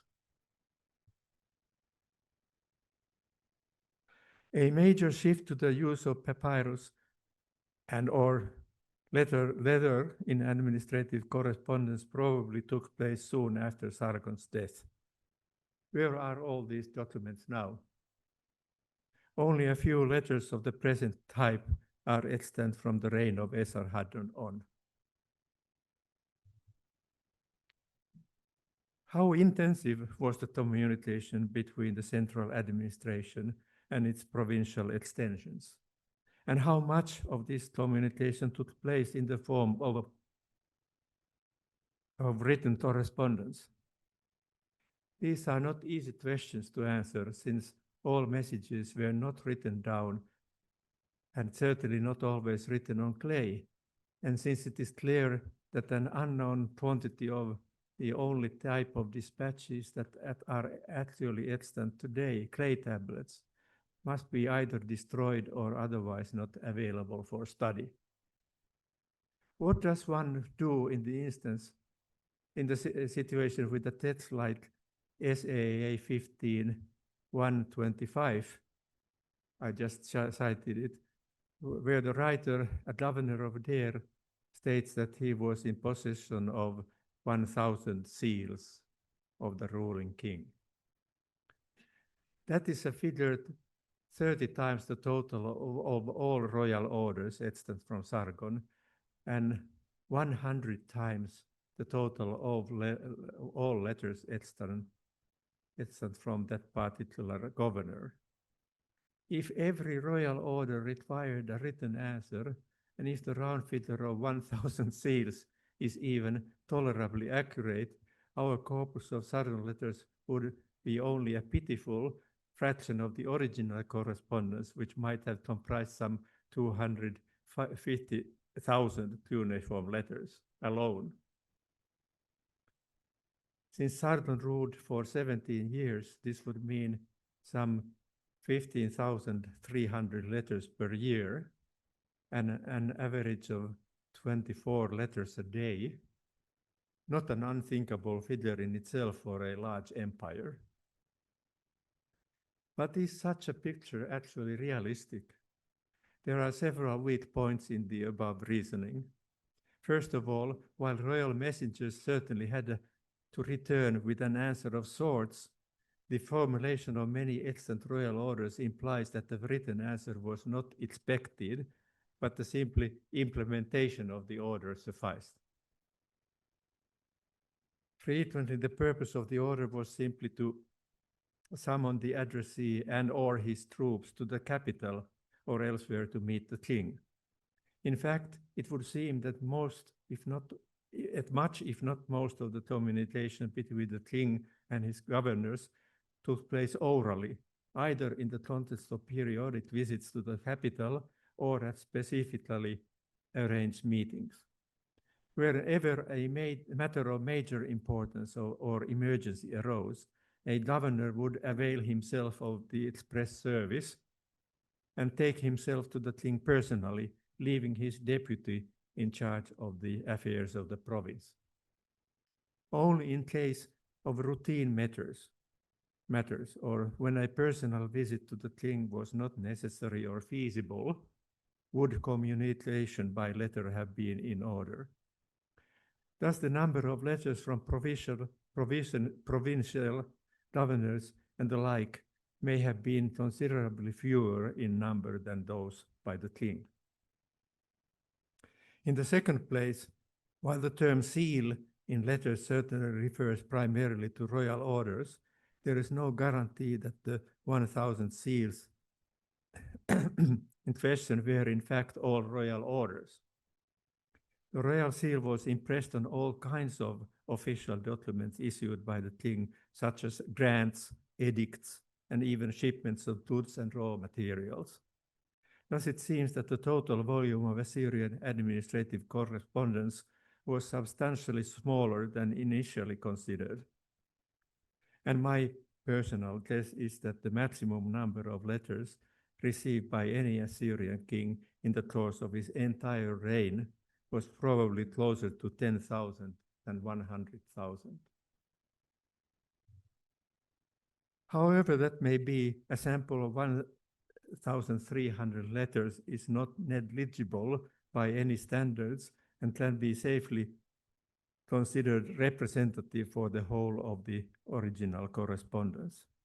As a matter of fact, it covers the whole provincial system of the empire and about 10 years of Sargon's reign.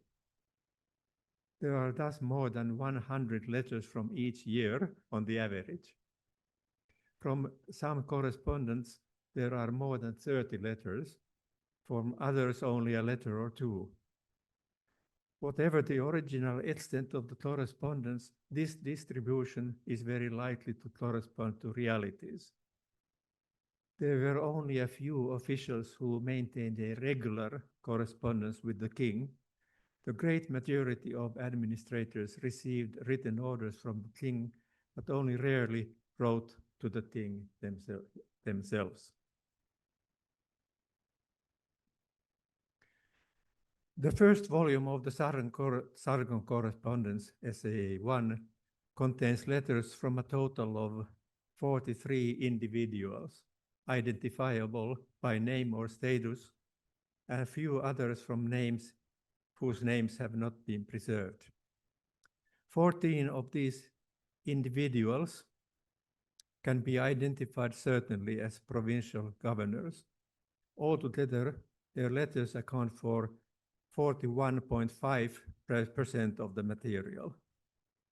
In addition, there are 28 letters from the king, 12 from the crown prince, and 34 from the treasurer of the empire, which all told constitute about 1/4, 24.2% of the corpus. Thus, it can be said that at least 65% of the present correspondence, and probably more, is made up of letters exchanged between the king and officials of the gubernatorial or superior rank. The status of most of the remaining 27 individuals remains largely undetermined. They include a high priest, the treasurer of Sargon's new capital, the king's personal eunuch, vassal rulers, a palace superintendent, and various military officers. Omitting the letters by the king, all the letters are addressed to the king except the following 9. Numbers 123, 191, and 244 are addressed to the Grand Vizier, the king's brother, by the governors of Kalach, Harran, and Nisibis respectively. Number 153 is addressed to the crown prince. Numbers 215, 220, and 221 are addressed to a probably very highly placed individual named Nabu Duru Usur, whose status cannot be determined as yet. And numbers 228 and 232 are addressed to the governor of Kalach and an unidentified individual. How these letters found their way into the royal archives is explained by the statuses of the addressees, who evidently were all highly placed palace officials or relatives of the king. Number 228, the only exception to this pattern, actually comes from the archive of the governor of Kalach and was included in SAA 1 only because of its affinities with number 227. Ordered according to the number of their extant letters, the top 10 senders in the present volume appear as follows. Governor of Assur with 35 letters. Treasurer, 32 letters. King Sargon himself, 28 letters. Governor of Harran, 17 letters. Governor of Nisibis, 15 letters. Governor of Kalath, 13 letters. Crown Prince Sennacherib, 12 letters. Nabu Dammik, 7 letters. Governor of Tsoba, 6 letters. And Governor of Razappa, 4 letters. 8 more senders, mostly governors, have 4 or 3 extant letters. From all other senders, there are only 2 letters or fewer.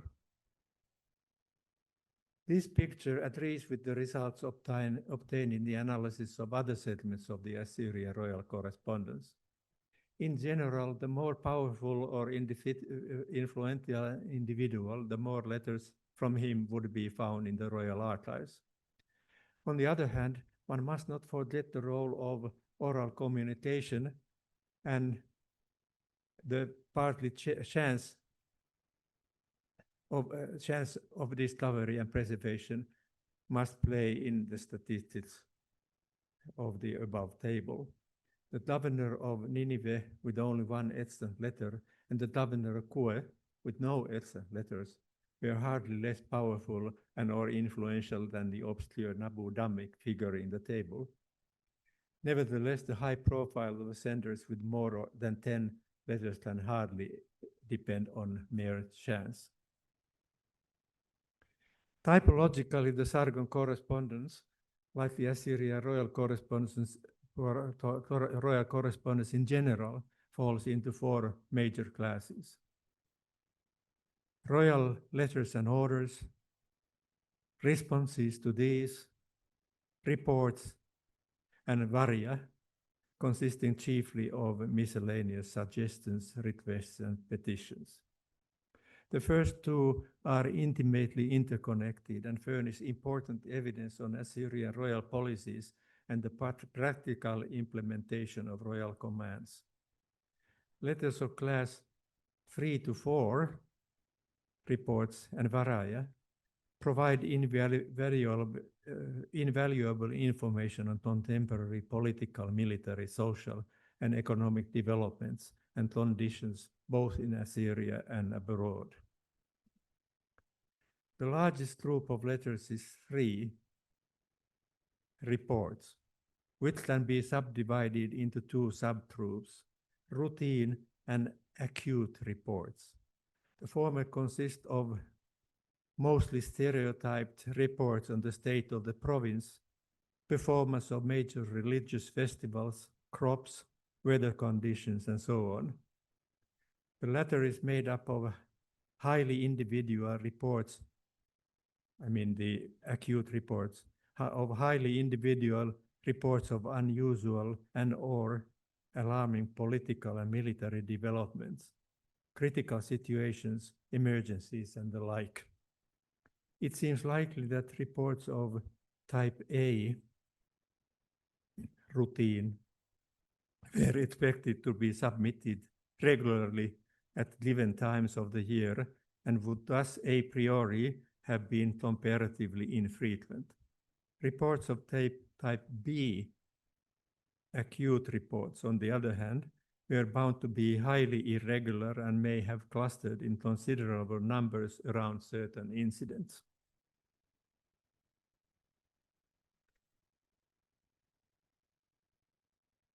It is impossible to review the diversified information contained in Sargon's correspondence within the confines of this paper. However, I would like to round off my talk by pointing out that after the collapse of the Assyrian Empire, its road and communication system passed on to the conquerors. And a good example illustrating how well the system functioned even in later times are available in Book 1 of Xenophon's Anabasis. This narrative point pertains to a time 300 years later than the present correspondence, but most of its ingredients could apply to the reign of Sargon II as well. Thank you.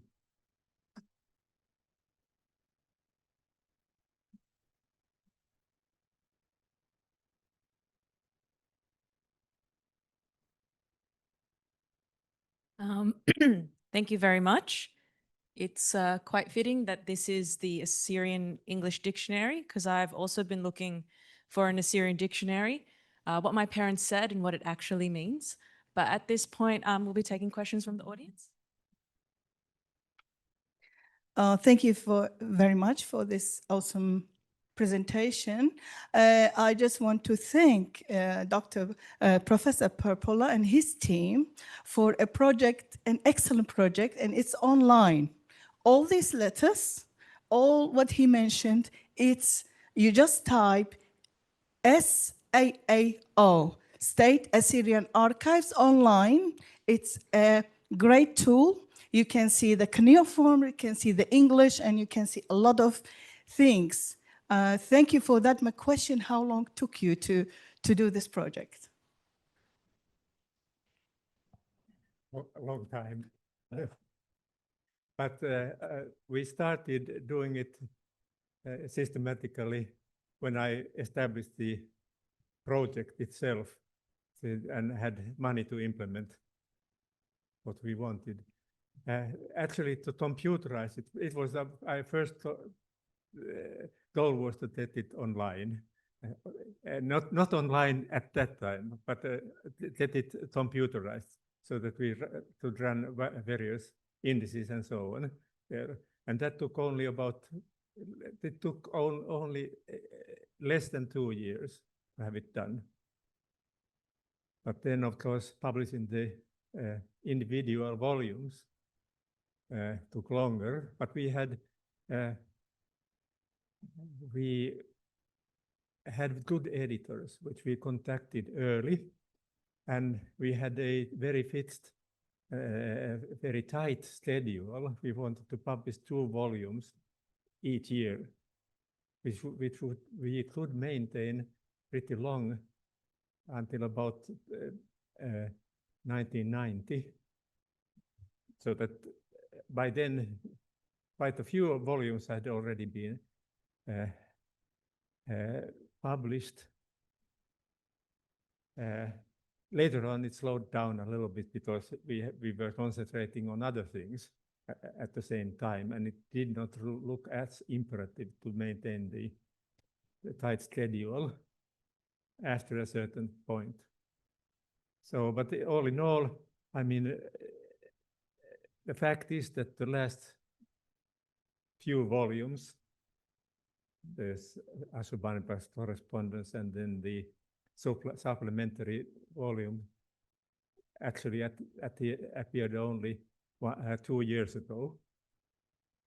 So it has been a long time.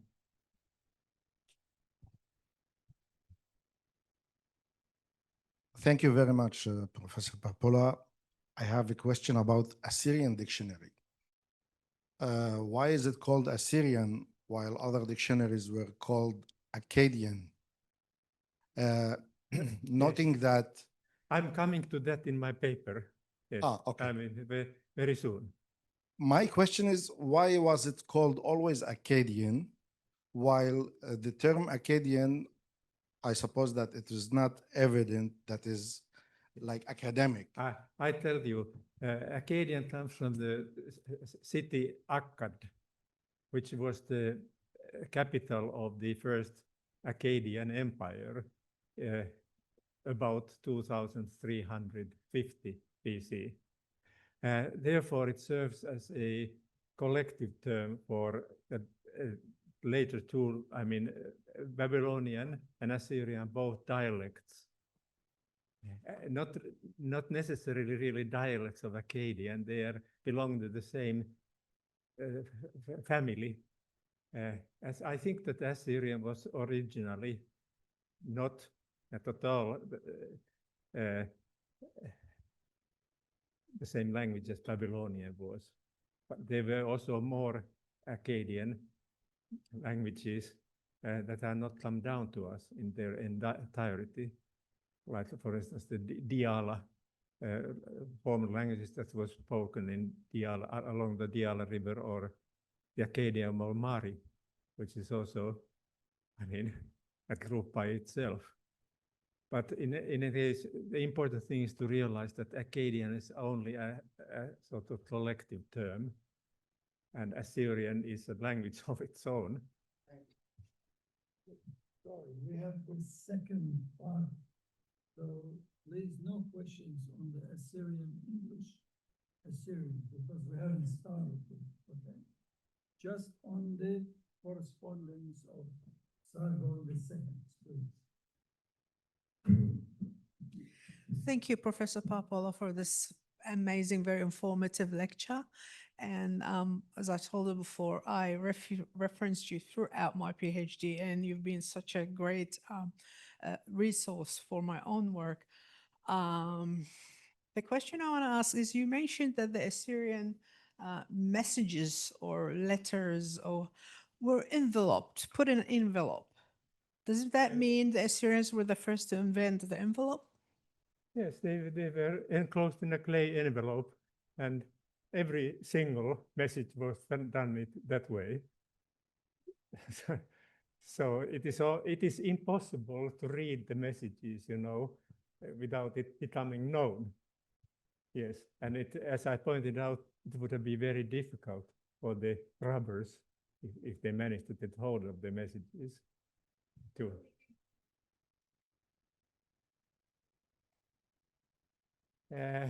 It is a difficult question, because economic documents, for instance, early Mesopotamian economic texts, which were before the Assyrians came, they were also, I mean, every deeds, etc., important were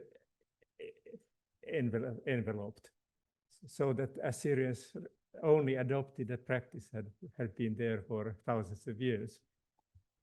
Okay, thank you. The professor has a second talk now, Yes. so we'll take questions after that. Hey, can I have the pointer so that I can say? Like that. So if you're okay, just press the... Okay, the cursor, yes.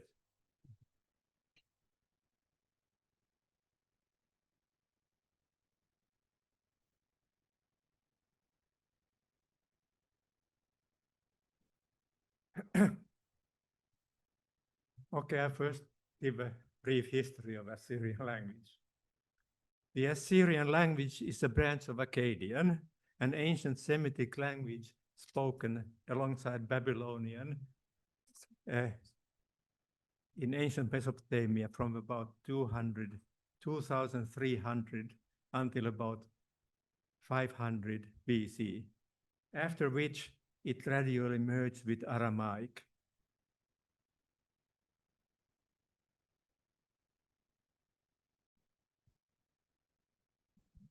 The earliest known Assyrian texts were written by Assyrian traders from the city of Assur, doing business in Anatolia in the Old Assyrian period, circa 2000, from 2000 to 700 BC. It is likely that the city of Assur played a central role in long-distance trade with Anatolia already in the 3rd millennium BC. Under the Akkadian Empire, Assur developed into a city-state, and afterwards became a province of the Sumerian Ur-3 Empire.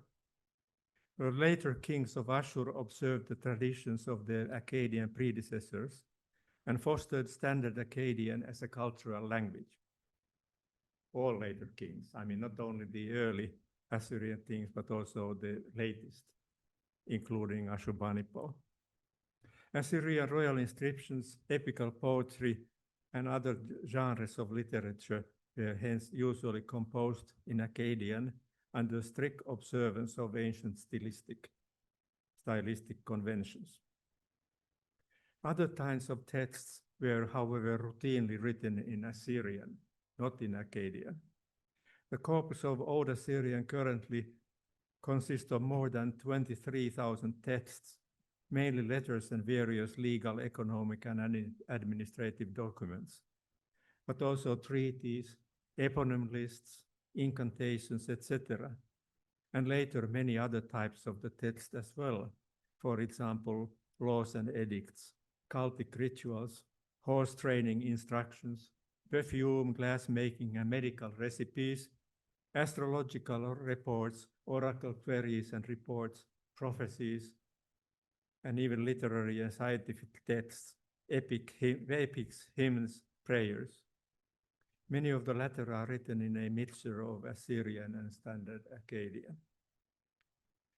From the beginning, Assyrian kings pursued a policy of territorial expansion designed to ensure the control of important trade centers, vital to the economy of their land.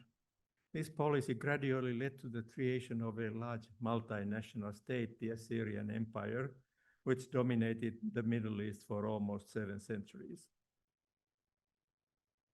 This is, of course, very well known to you, but I just include it here to complete the picture. In the so-called Middle Assyrian period, vast areas previously controlled by Hurrian-speaking peoples were annexed and assimilated to the Assyrian heartland. In the Neo-Assyrian period, about 930 to 600 BC, when Assyria controlled practically the entire Middle East, vast numbers of conquered, mainly Aramaic-speaking peoples were deported into Central Assyria in an effort to create a linguistically uniform Assyrian nation. As a result, Aramaic was established as the lingua franca of the empire, while Assyrian itself retained its status as a high language of the political elite.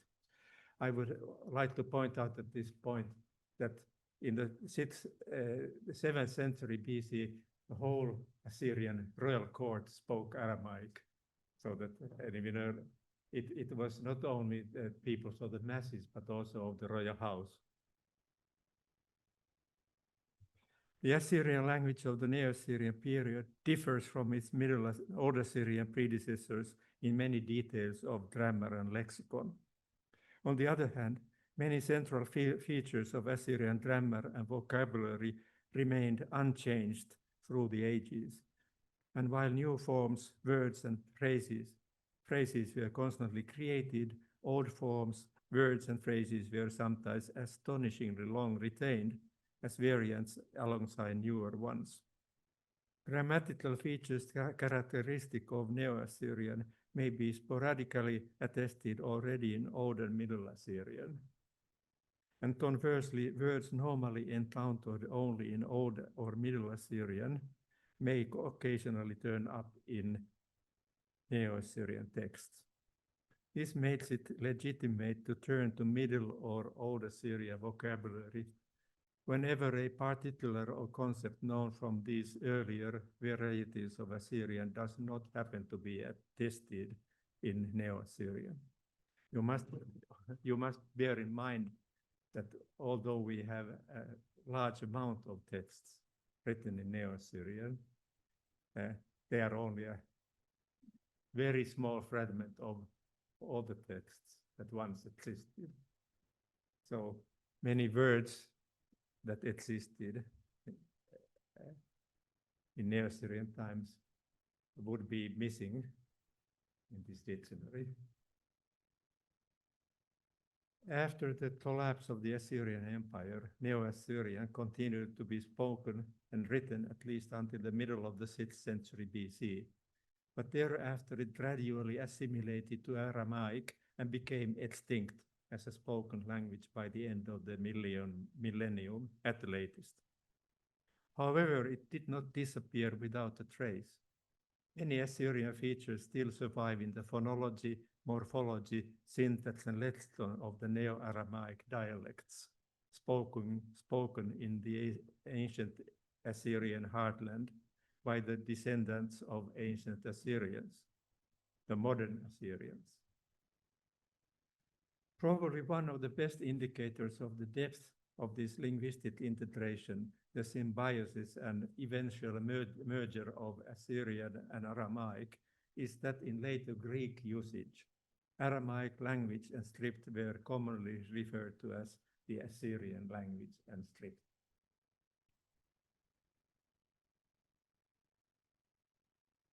Okay, I'm now turned to the aim and scope of the dictionary. The Assyrian-English-Assyrian dictionary does not cover the entire lexicon of Assyrian from the Old Assyrian through the Middle and Neo-Assyrian periods. Instead, it focuses on the vocabulary of the Neo-Assyrian period, which it seeks to present as completely and accurately as possible. In this, it follows the model of contemporary language dictionaries, which likewise basically focus on just one language period instead of many. The aim has been to create a tool that can be profitably used not only for studying texts from the Neo-Assyrian period, but also for composing new texts in the relevant language, be it for purposes of experimental research and teaching, or simply for fun. The dictionary contains all the words and phrases attested in Akkadian texts composed in the Neo-Assyrian period, including royal inscriptions and other texts written in Standard Akkadian. As already said, Standard Akkadian has from earliest times been the literary language of Assyria, and it would be impossible to compose Assyrian text dealing with religious, scientific, or other technical matters without recourse to its vocabulary. Words attested in Neo-Assyrian personal names only have also been taken into consideration, but with the exception of month names, only a few proper nouns, mainly names of stars, gods, places, and mythological features, have been included. In all, Neo-Assyrian words and phrases constitute approximately 50% of the lexical material included in the dictionary. Standard Akkadian ones about 25%. The remaining 25% are mainly words and phrases that are not attested in Neo-Assyrian sources but have been included in order to increase the usefulness of the English side. 1,373 additional Standard Akkadian words, 228 Middle and Old Assyrian words, 303 Neo-Babylonian words attested in the Sargon royal correspondence, and 401 Aramaic words. Many more words would have, of course, have been added from these sources. However, the focus of the dictionary being on the Neo-Assyrian period, the number of words from other periods has been kept as low as possible, consistent with a reasonably complete English vocabulary.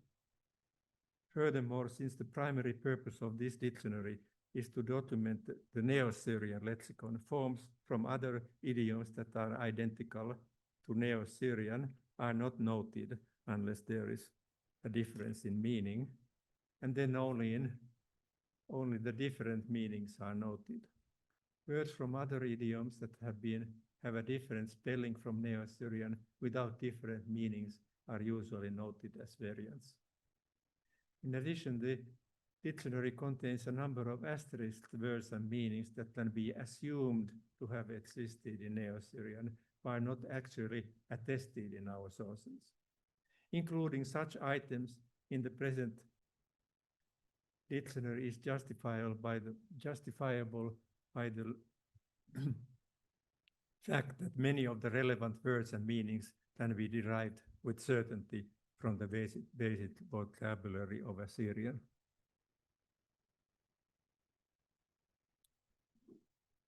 In all, the dictionary contains 13,000 Assyrian entries and about 23,000 English entries. The Assyrian and English sides of the dictionary have been electronically generated from the same set of basic data, so that there is an almost 100% agreement between the information contained in them. The English side is in effect an index to the translations of the Assyrian words, so that an English head word basically corresponds to an English meaning on the Assyrian English side. However, Assyrian compound words ending in the genitive, which are cited in their full form on the Assyrian English side, are not to be found in the expected alphabetic order on the Assyrian English side, but have to be sought under their last element. Some very common compounding elements, Bel, Bet, Mar, Rab, Shah, are also collected in an alphabetic order under the first element. The entries of the dictionary consist of the following information: Assyrian or English head word, cuneiform spelling of the head word on Assyrian English side only. English or Assyrian equivalence of the head word, idiom source symbols, and grammatical information. Entries are arranged in alphabetical order by the head words, except for Assyrian compound words. Adverbial, nominal, prepositional, and verbal phrases and idiomatic expressions, which are arranged under their most important elements. And you see the alphabetic order of the entries. Tzadeh comes after Sin, for instance, and Shin after Tzadeh, as usual in the dictionaries. Aleph is ignored in sorting. Long vowels with the macron and circumflex follow the respective short vowels. And English entries are naturally arranged in the order of the English alphabet.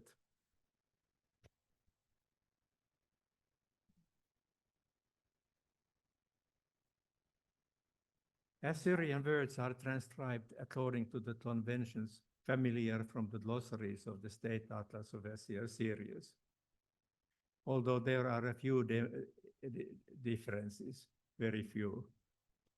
The spelling of English words follows the American standard, although it should be noted that in many of the meanings and senses of the English word correspond to the British usage as defined in the Oxford English Dictionary, and do not necessarily apply to American English. The head words, which are bolded, are given in normalized form. Nouns are cited in the nominative singular, adjectives in their masculine form, verbs in the infinitive of the basic stem. A few nouns are cited in the nominative plural if a singular is not attested. A few verbs with no attested basic stem forms, for instance, kallumu, shaklulu, are listed under the respected D and shem seen stem form. Quadriliteral verbs are listed under their N, that is to say, passive form. All Assyrian words are presented in Neo-Assyrian form with vowel harmony, all Babylonian ones in Neo-Babylonian form. Standard Akkadian words follow the norm of the Neo-Assyrian literary texts and royal inscriptions. Aramaic loanwords appear in Neo-Assyrianized form. In words subject to vowel harmony, the vowel affected is not bolded. Most important variants are listed after the head words within parentheses and cross-referenced in appropriate places in the alphabetic order.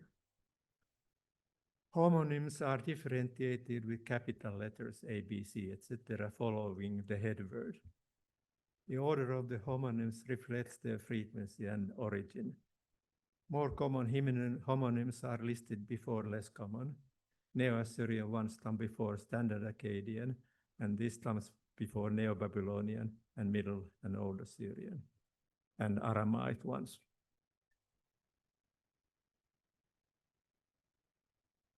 Okay, compounds, phrases, and idiomatic expressions are arranged under the head words central to them according to the following rules. And I'm not going to repeat these forms. You can have a look now, and then thereafter we can move forward.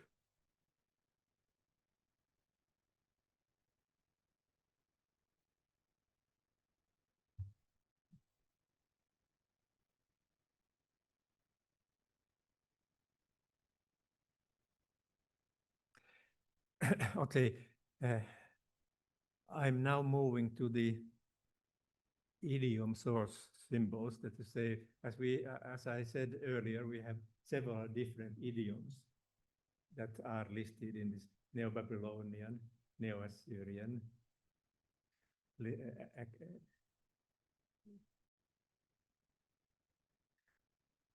Akkadian, Aramaic, and so forth. It is very important to keep these idioms separate so that the reader, user of the dictionary, may not use them interactively. If he or she wants to write a phrase in Assyrian. And we have introduced the symbols that you can see here in paragraph 2. Standard Akkadian words are marked with an arrow, with a star. Neo-Babylonian words are marked with, I don't know how to call this quadrangle. Yes.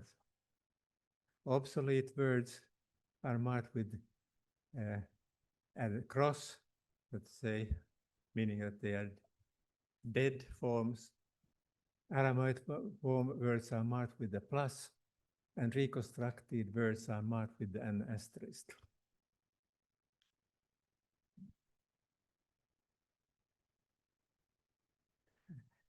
I repeat that it is very important to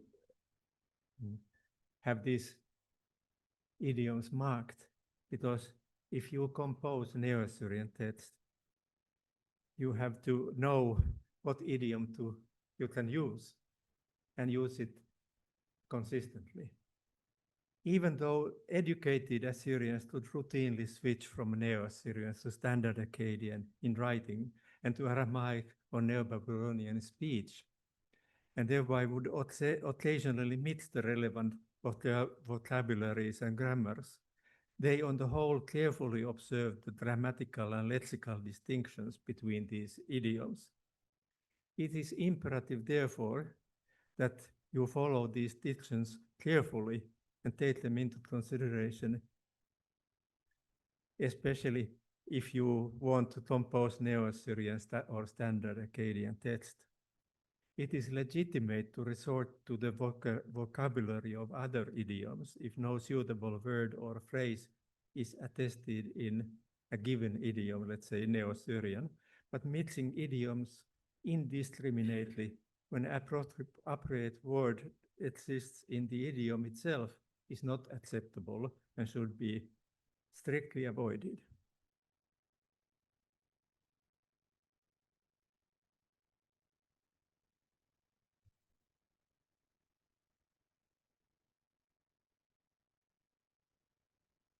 The head word is on the Assyrian side, followed by its standard cuneiform spelling in Neo-Assyrian sources. I must stress that not all editions of the dictionary have cuneiform spellings listed. The book was first published on without the cuneiform spelling, but an re-edition made available 2 years ago now has the cuneiform spelling as well. So the Assyrian headwords have the relevant cuneiform spelling included. For words that could be written logographically with a cuneiform sign indicating a whole word, the most common logographic spelling is given. Otherwise, the word is spelled syllabically. It's a syllable for syllable, using the most typical Neo-Assyrian orthographic conventions and sign values. No consistency has been striven for in the rendering of those geminated consonants and long vowels, which could be left unmarked in Neo-Assyrian orthography. Words not attested in Neo-Assyrian sources are not given in cuneiform spelling.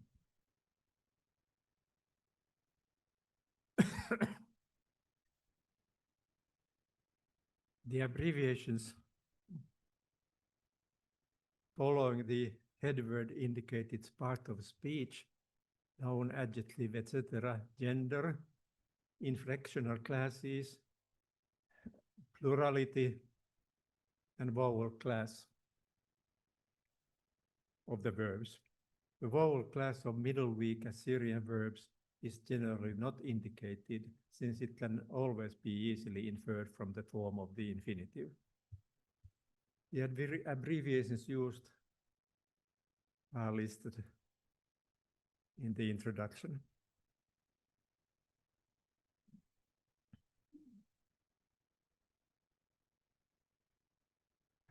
I'm also going to read this, even though you have it before you. The meaning of a word is defined by means of one or more English translations arranged in semantic groups.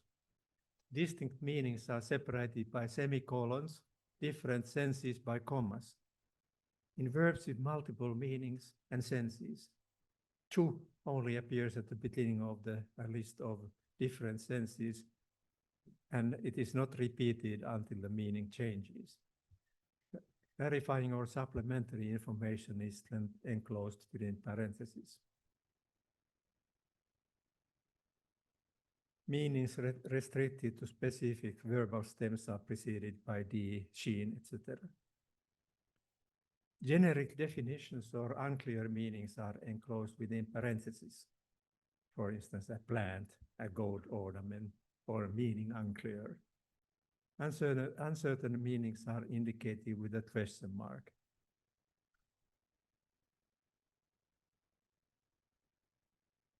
Conjectural or tentative meanings are qualified with the word, perhaps.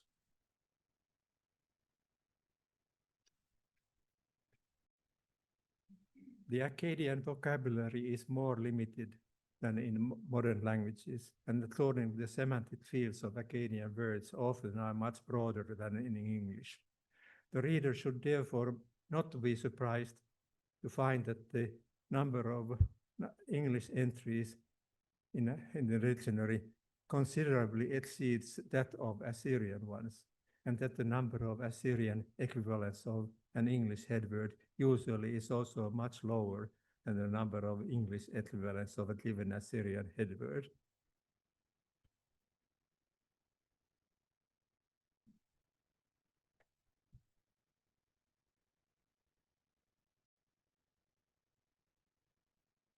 Yeah, I think that I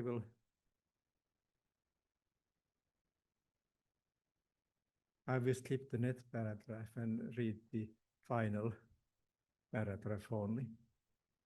The English headwords are followed by a list of all the Assyrian words which they are associated with on the Assyrian English side.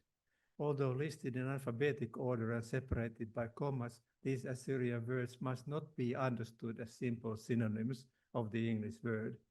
Usually they represent different meanings or senses of the latter and may even correspond to entirely different English words, homonyms. Although some of them belong to different idioms and language periods and thus may indeed be truly synonymous. In some cases, context has been added to the English meanings, for example, to distinguish the bark of a tree from the bark of a dog. And in most cases, it is necessary to back-check the English meanings by looking up the Assyrian word on the Assyrian side in order to determine the semantic domain of the Assyrian word and ensure that this word actually corresponds to the English meaning sought. The sources of the Assyrian words are indicated by the symbols already explained under the Assyrian entries. Naturally, to get a better grasp of the fine points in the semantics and usages of a word, one would have to consult more comprehensive dictionaries. I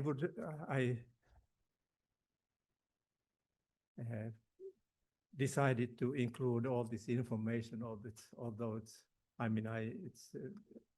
not very exciting, in order to show you that we have taken great care to create a dictionary that can be used reliably and profitably in whatever use it is put into. I personally have played with my students already when we were planning this dictionary, in forcing them to write Assyrian texts on basis of this dictionary and our grammar. I mean, we have in a grammar in the State Assyrian Studies, you will also find a grammar of Neo-Assyrian, which can be used as if you want to teach your kids or yourself in writing and speaking Assyrian. I mean, I think that, you know, I have several good, you know, and encouraging examples of my students for writing Assyrian text. It can be done very efficiently and very credibly. I assure you. I myself have also used this to improve my knowledge of Neo-Assyrian, because practice makes the master. Yes. Okay, thank you very much. Wow. Unfortunately, we don't have time for questions, so we'll have to move on to our next speaker, but thank you very much. Our next,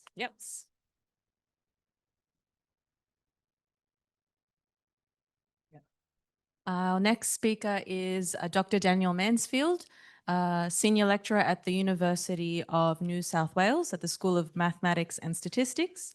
He's a mathematician and a researcher, but also a passionate educator, and he's won awards from KPMG and the Australian Society of Australian Mathematics. And if you've had the privilege of watching him speak before, you would know that those accolades are well deserved. So please join me in welcoming Dr. Daniel Mansfield.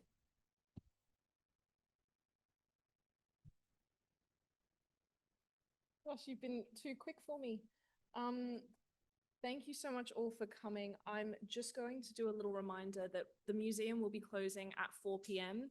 So as soon as the sort of questions and final speeches wrap up, I'm going to have to be really annoying and ask everybody to sort of exit as swiftly as possible. But thank you so much for coming to the Chowchakwe Museum. It's actually such a pleasure to host all of you here, and you'll have to come back as well. So thank you, and I'll hand over to Daniel. Thank you. I'm happy to keep this short and in time so we can all get out of here by before the museum closes.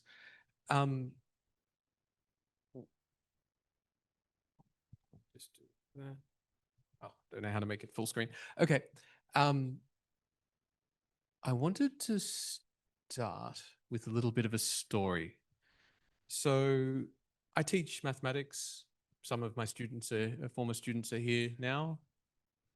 And one thing you get asked when you teach mathematics, you may have asked this question yourselves of your own mathematics teachers, or you've answered it yourselves as teaching young people, is when am I ever going to use this stuff?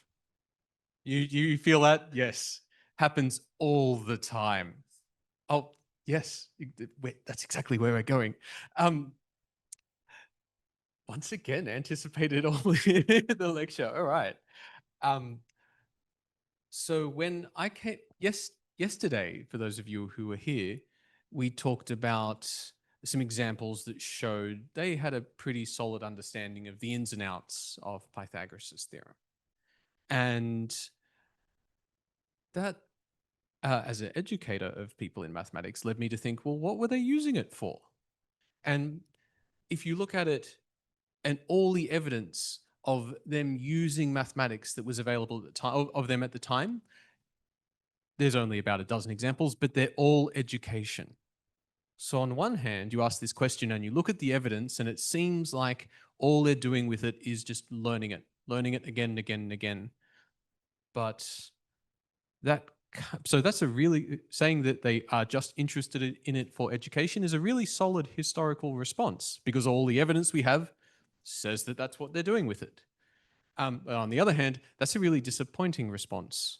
That can't be the whole answer. And so maybe there was something else that we weren't looking at. Maybe there was another question that we hadn't thought to ask yet. Because no one wakes up one day and just becomes interested in Pythagoras' theorem. You don't find it in your breakfast cereal. It's typically there because you're doing something. It could be a torture device. Legitimate application. And today we're going to explore a little bit about what that something was. So, welcome to Ancient Mesopotamian Surveying Techniques. What we're going to... There we go. We're going to talk about this region at around this time. We're going to talk a little bit about what happens before this time, in the very earliest times we have documents for, and then what happens around this time, which is a real special moment because something new happens. But before we get there, I want to tell you about surveying.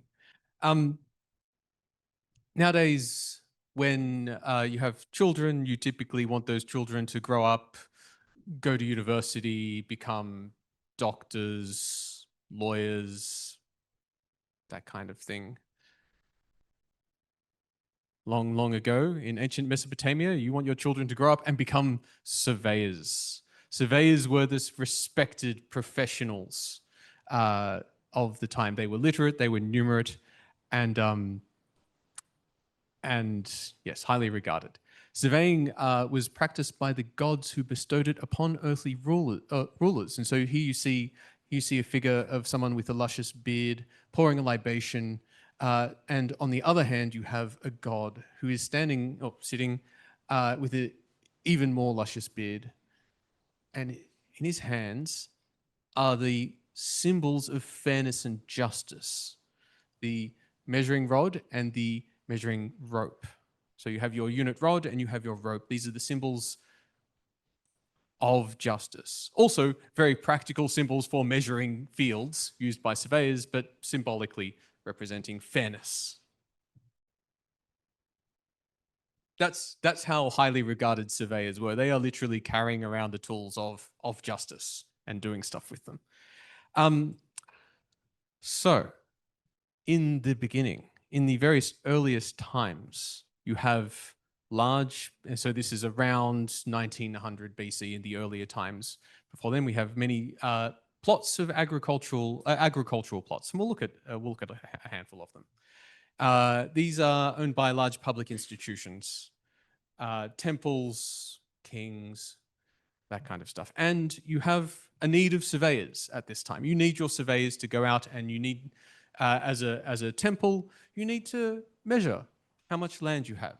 This is a very useful thing to know. It determines how much grain you're going to get out of your land. It determines how much irrigation you need, how much seed, how much you have to pay your workers to harvest that land. But as you're doing this, you don't need to be very accurate. You can just say, I have all this land. I never buy or sell the land. I just have it. And I need to know roughly how big it is every now and then. Maybe for taxation purposes, I need to measure it so I can pay my fair share of tax. But you don't need to be that accurate. And you don't need to measure boundaries, which is a bit different to the way we think of modern surveyors.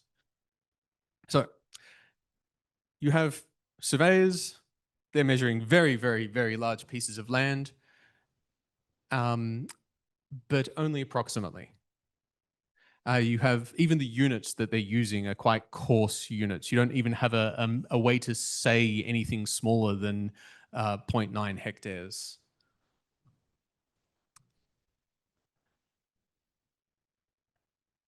Here is an example of a field.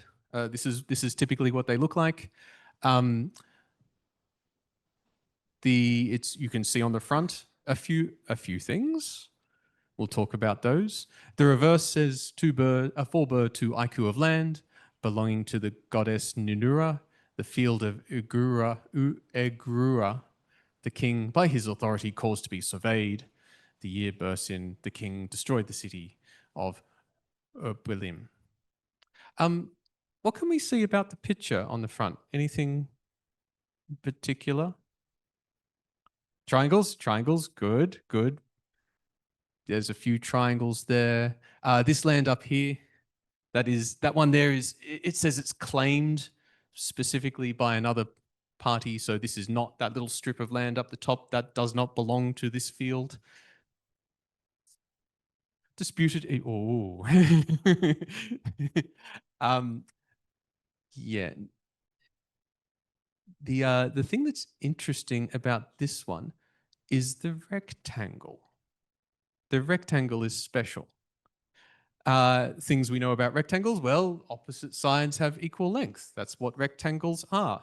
But this one that doesn't quite have equal length. I think that's a 35, and that ends up being a 37.5, something like that. Those sides are not quite equal. These sides, I think they're only off by a half. So this is 101 and this is 101.5.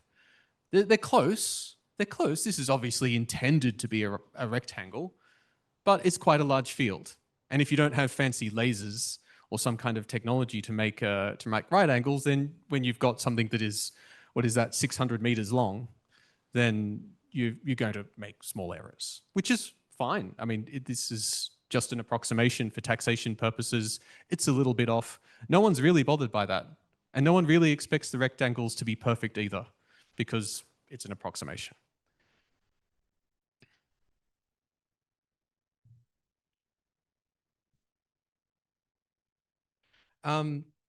What we can also see is that the complex shape of the field was subdivided into bits that were measurable. Bits that have these perpendicular sides to them because the area is proportional to the perpendicular lengths. So it's really just the perpendicular lengths that are relevant here. You've got the perpendicular sides of a right triangle, a right trapezium, or a rectangle itself. So just coming back to this one, you can see the measurements are being made on the perpendicular sides. This is the area of that thing. So they're not measuring this oblique side here. You don't need to measure the oblique side. No one's questioning that boundary. The boundary hasn't moved for generations. We just want to know what the length is. The area is. Similarly, this one here, not measured. No one cares what the actual oblique boundaries are. It's not relevant to what they're doing.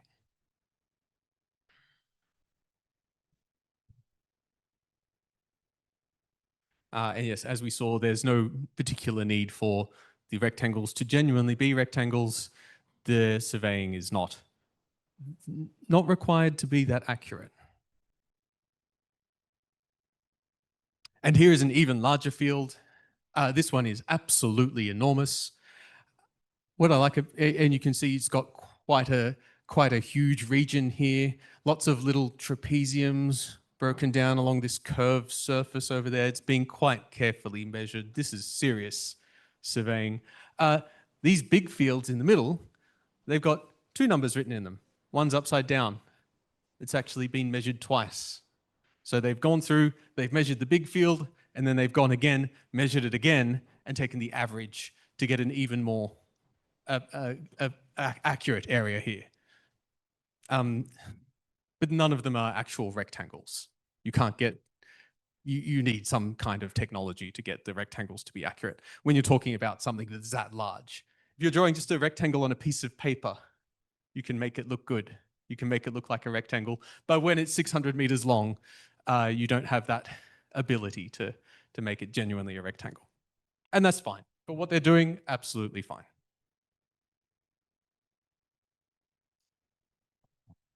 That was the earliest times. And then something becomes a little bit different in the role of surveyors. You have this new emphasis on geometric accuracy. You also have fields becoming smaller. Yes, but much smaller. And what's changing is apparent in this poem here. It's a poem between two scribes. One's the older, wiser scribe, and then you have this younger, upstart scribe, thinks he knows everything, and doesn't have respect for the older scribe. And the senior scribe comes along and puts him in his place.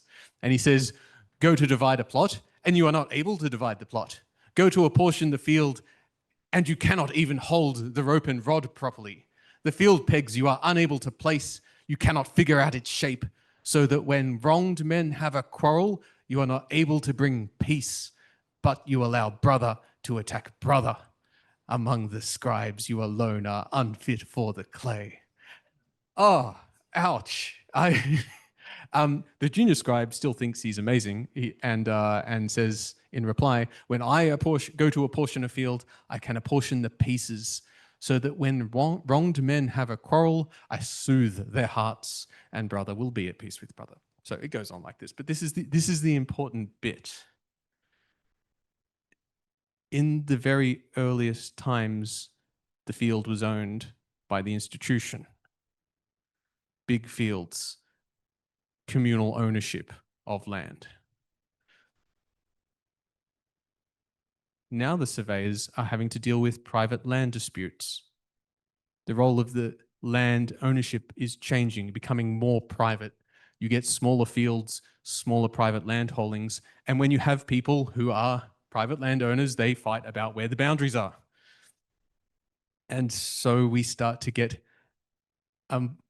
greater need for accuracy in surveying, driven by this social context of people needing actual private land to, they need to actually resolve disputes between people and not just measure large fields for taxation purposes.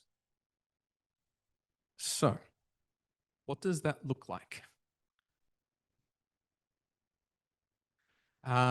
It starts to look like smaller area units. So before we had very, very large area units, I think it was 0.8 hectares. Now we've got 0.0016 hectares as the smallest area unit.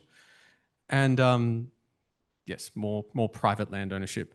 And around this time, and we haven't linked these yet, but around this time, people start to become interested in Pythagorean triples. At this point, it's just a coincidence. I'll remind you, Pythagorean triple is a shape that has the property that the square of the sum of the sides is the square of the diagonal, and some examples: 3, 4, 5, 5, 12, 13, and 8, 15, 17.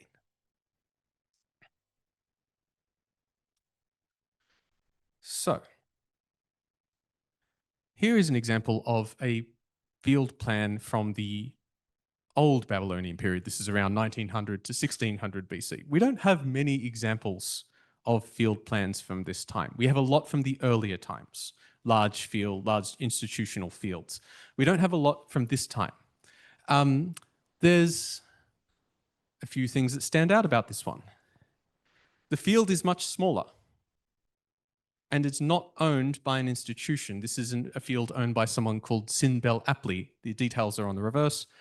And what it says is you've got 6.642 hectares of marshy land together with the tower and threshing floor. Then it has this nice sketch of a field in the middle.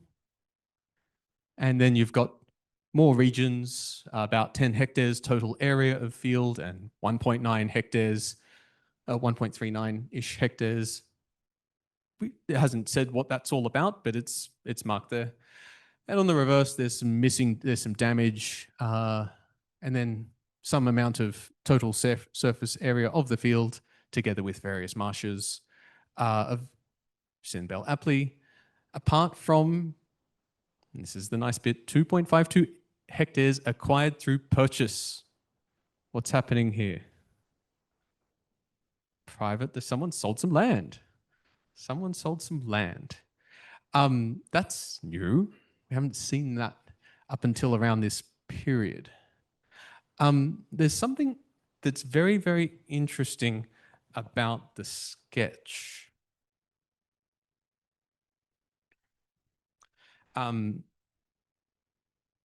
We can identify because it talks about specific parcels of land with areas given to those, and all the areas of land are actually marked up here. You can add up the totals, and they really only add up to one way, which allows us to identify which parts of land are being spoken about here. The hectares of marshy land. The marshy land is that bit, the bit north of this line. This is the marshy area. It's somehow important. Maybe the marshy land is more valuable than the non-marshy land. It's getting a special mention in this land sale document. Oh, not wrong way. You've also got 2.52 hectares acquired through purchase. That's the left side of the land. All those little pockets that have been measured out as triangles and rectangles, that adds up to 2.52. So we're starting to build a picture of what's going on here. There's some marshy land, there's some land being sold. Then that special number we didn't quite know, that's the portion of marshy land that's being bought. So some of it's marshy, some of it's being bought. That's the intersection. This is much more accurate in terms of its numbers than we've seen before. And when I say that, I mean it's 2 orders of magnitude more accurate in terms of the numbers you see here, in terms of its measurements. It's being measured down to about 30 centimeters, whereas before you would measure to the nearest 3 meters. And unlike other plans, it's got rectangles. And when I say rectangles, I mean rectangles with genuinely equal opposite sides. There is no other field plan that has actual rectangles in it. Actual rectangles. Something's different about this plan. And something that's different is the presence of Pythagorean triples on this shape. When I went searching for answers on this one, I thought, wouldn't it be great if I found a field plan that had Pythagorean triples on it? Because surveying's the hot bet. That's probably what they're going to do with it. I wish I could find one that had a Pythagorean triple on it. This one has 3 Pythagorean triples. This central one here, this is on the this is snug in between the boundary of the marshy land and the land being purchased. So this is the kind of right angle you'd want to get correct. So they've stuck in a Pythagorean triple here to make sure that you actually do genuinely get perpendicular boundaries. There's another one over here, making sure that that perpendicular boundary is perpendicular. Oh, that's perpendicular. I don't really know what that one's doing up there. I don't know why you'd put a... It may not even be relevant, but this one certainly seems relevant. And you get two Pythagorean triples, which is showing that they're interested in using the perpendicular sides of these things to make accurate surveying. But what I didn't expect was that they were using weird Pythagorean triples. These are not the ones I'd expect. When you look at ancient India or ancient Rome, they're using the 3-4-5. If you've got a carpenter coming round to make sure your cabinetry is all square, they still use the 3-4-5. Why would you ever have a need for something that's not the 3-4-5? And what is it that's special about these ones and not the other ones? And I'll just cut to the chase here. It's because these ones have useful sides. These are the 8, 15, 17 has two very useful numbers in it, the 8 and the 15. The 17, you can't do much with that in the number system, but the 8 and the 15 are perfect. The 3-4-5 is everyone's favorite. It's got three numbers that are very usable in their number system. 5, 12, 13, it's kind of useful. The 5's useful, the 12's useful, the 13 is not useful. You can't stretch those and use it for surveying. So, as a surveyor, you want to make perpendicular lines. Sometimes your Pythagorean triples are useful, and sometimes they're not. It's, yeah, so what they're, I'm trying to rush through this. Some triples are useful, some triples are not.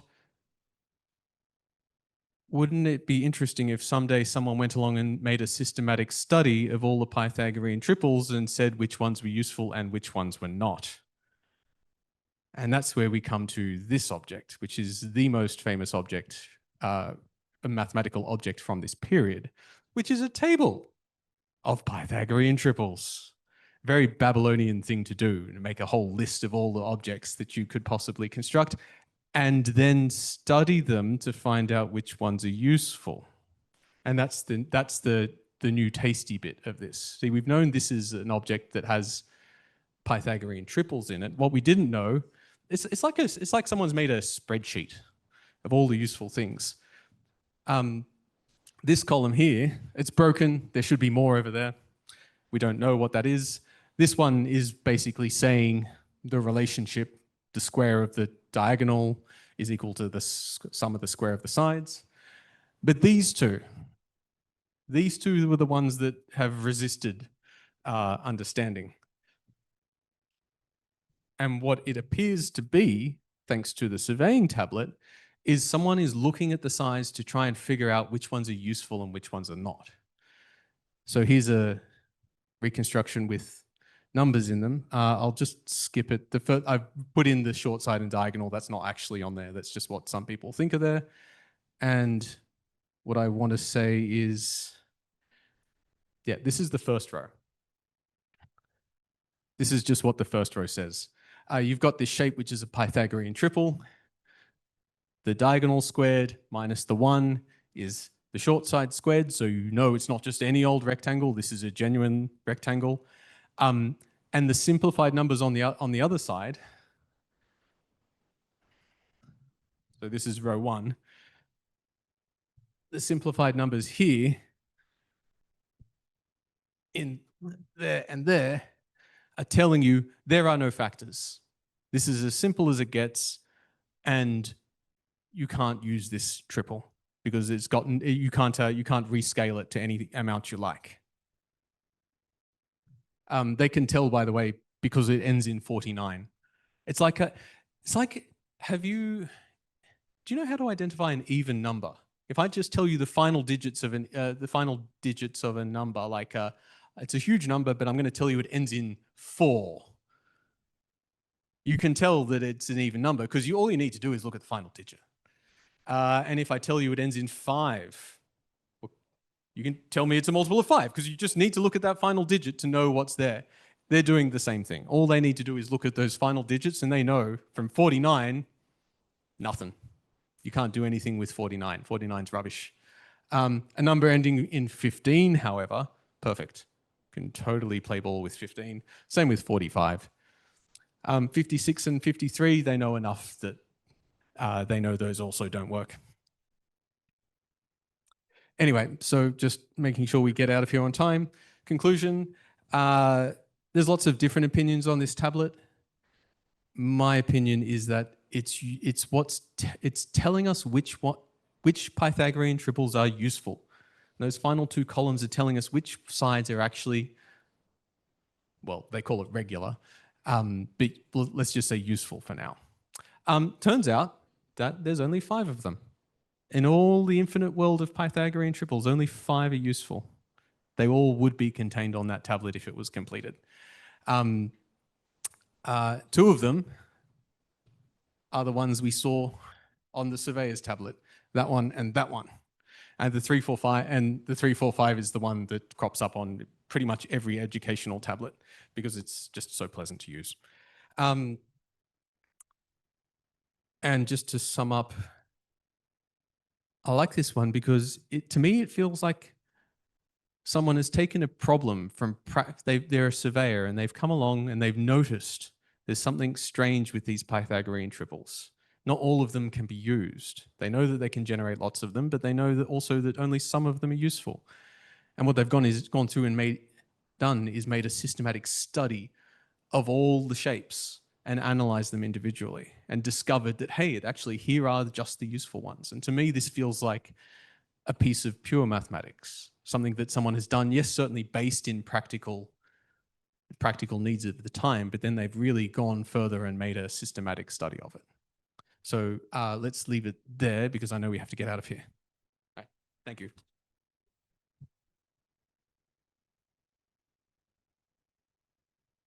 Thank you very much. And I'm also thankful that between the 2 of us, at least one of us can keep time. We have time for one very quick question, i.e. 1-sentence question, please. I got there first. Yep. When you said, how did they do the survey? You didn't mention the actual tools.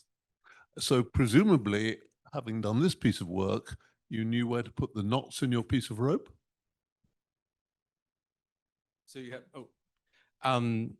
so the difficulty with it is knowing where to put your markers. So yes, you need to be able to measure lengths with knots in a piece of rope, but the idea is you're doing this thing at scale. So you've got like maybe in that particular example, what is it? Maybe 100 meters. You've got markers that are 100 meters apart. And so you'd have to take you'd have to go and construct a Pythagorean triple where one of the sides was 100 meters long. And no?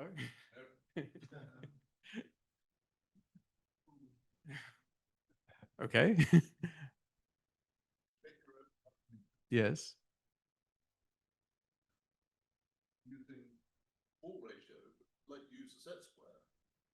You don't have a set square for the whole side, you just make the right hand over the triple on the corner. You could do it that way. I'm not sure.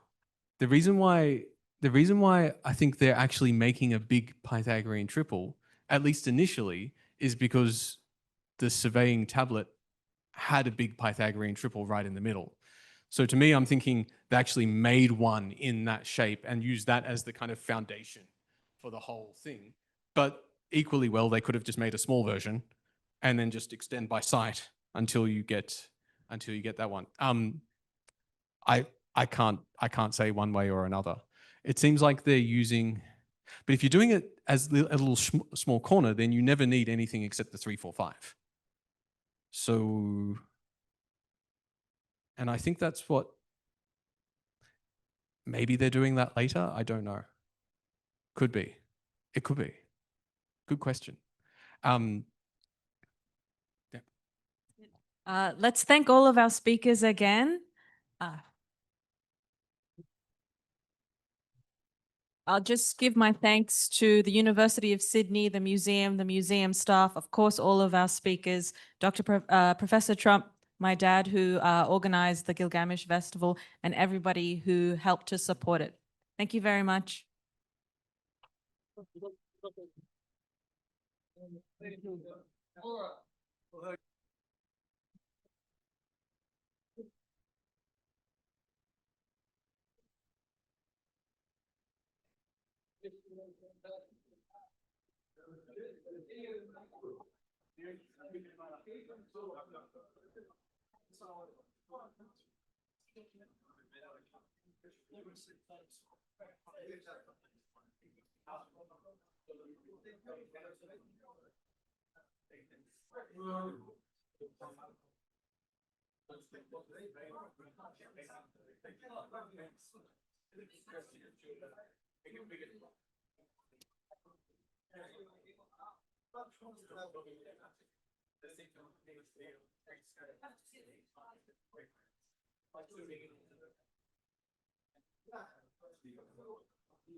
So there's the 3, 4, 5 keys that most of them, and then some of them like Simo.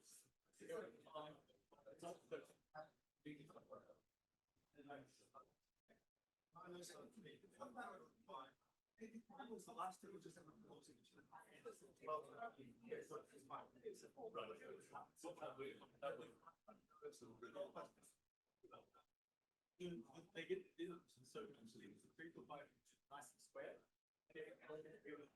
Even if they weren't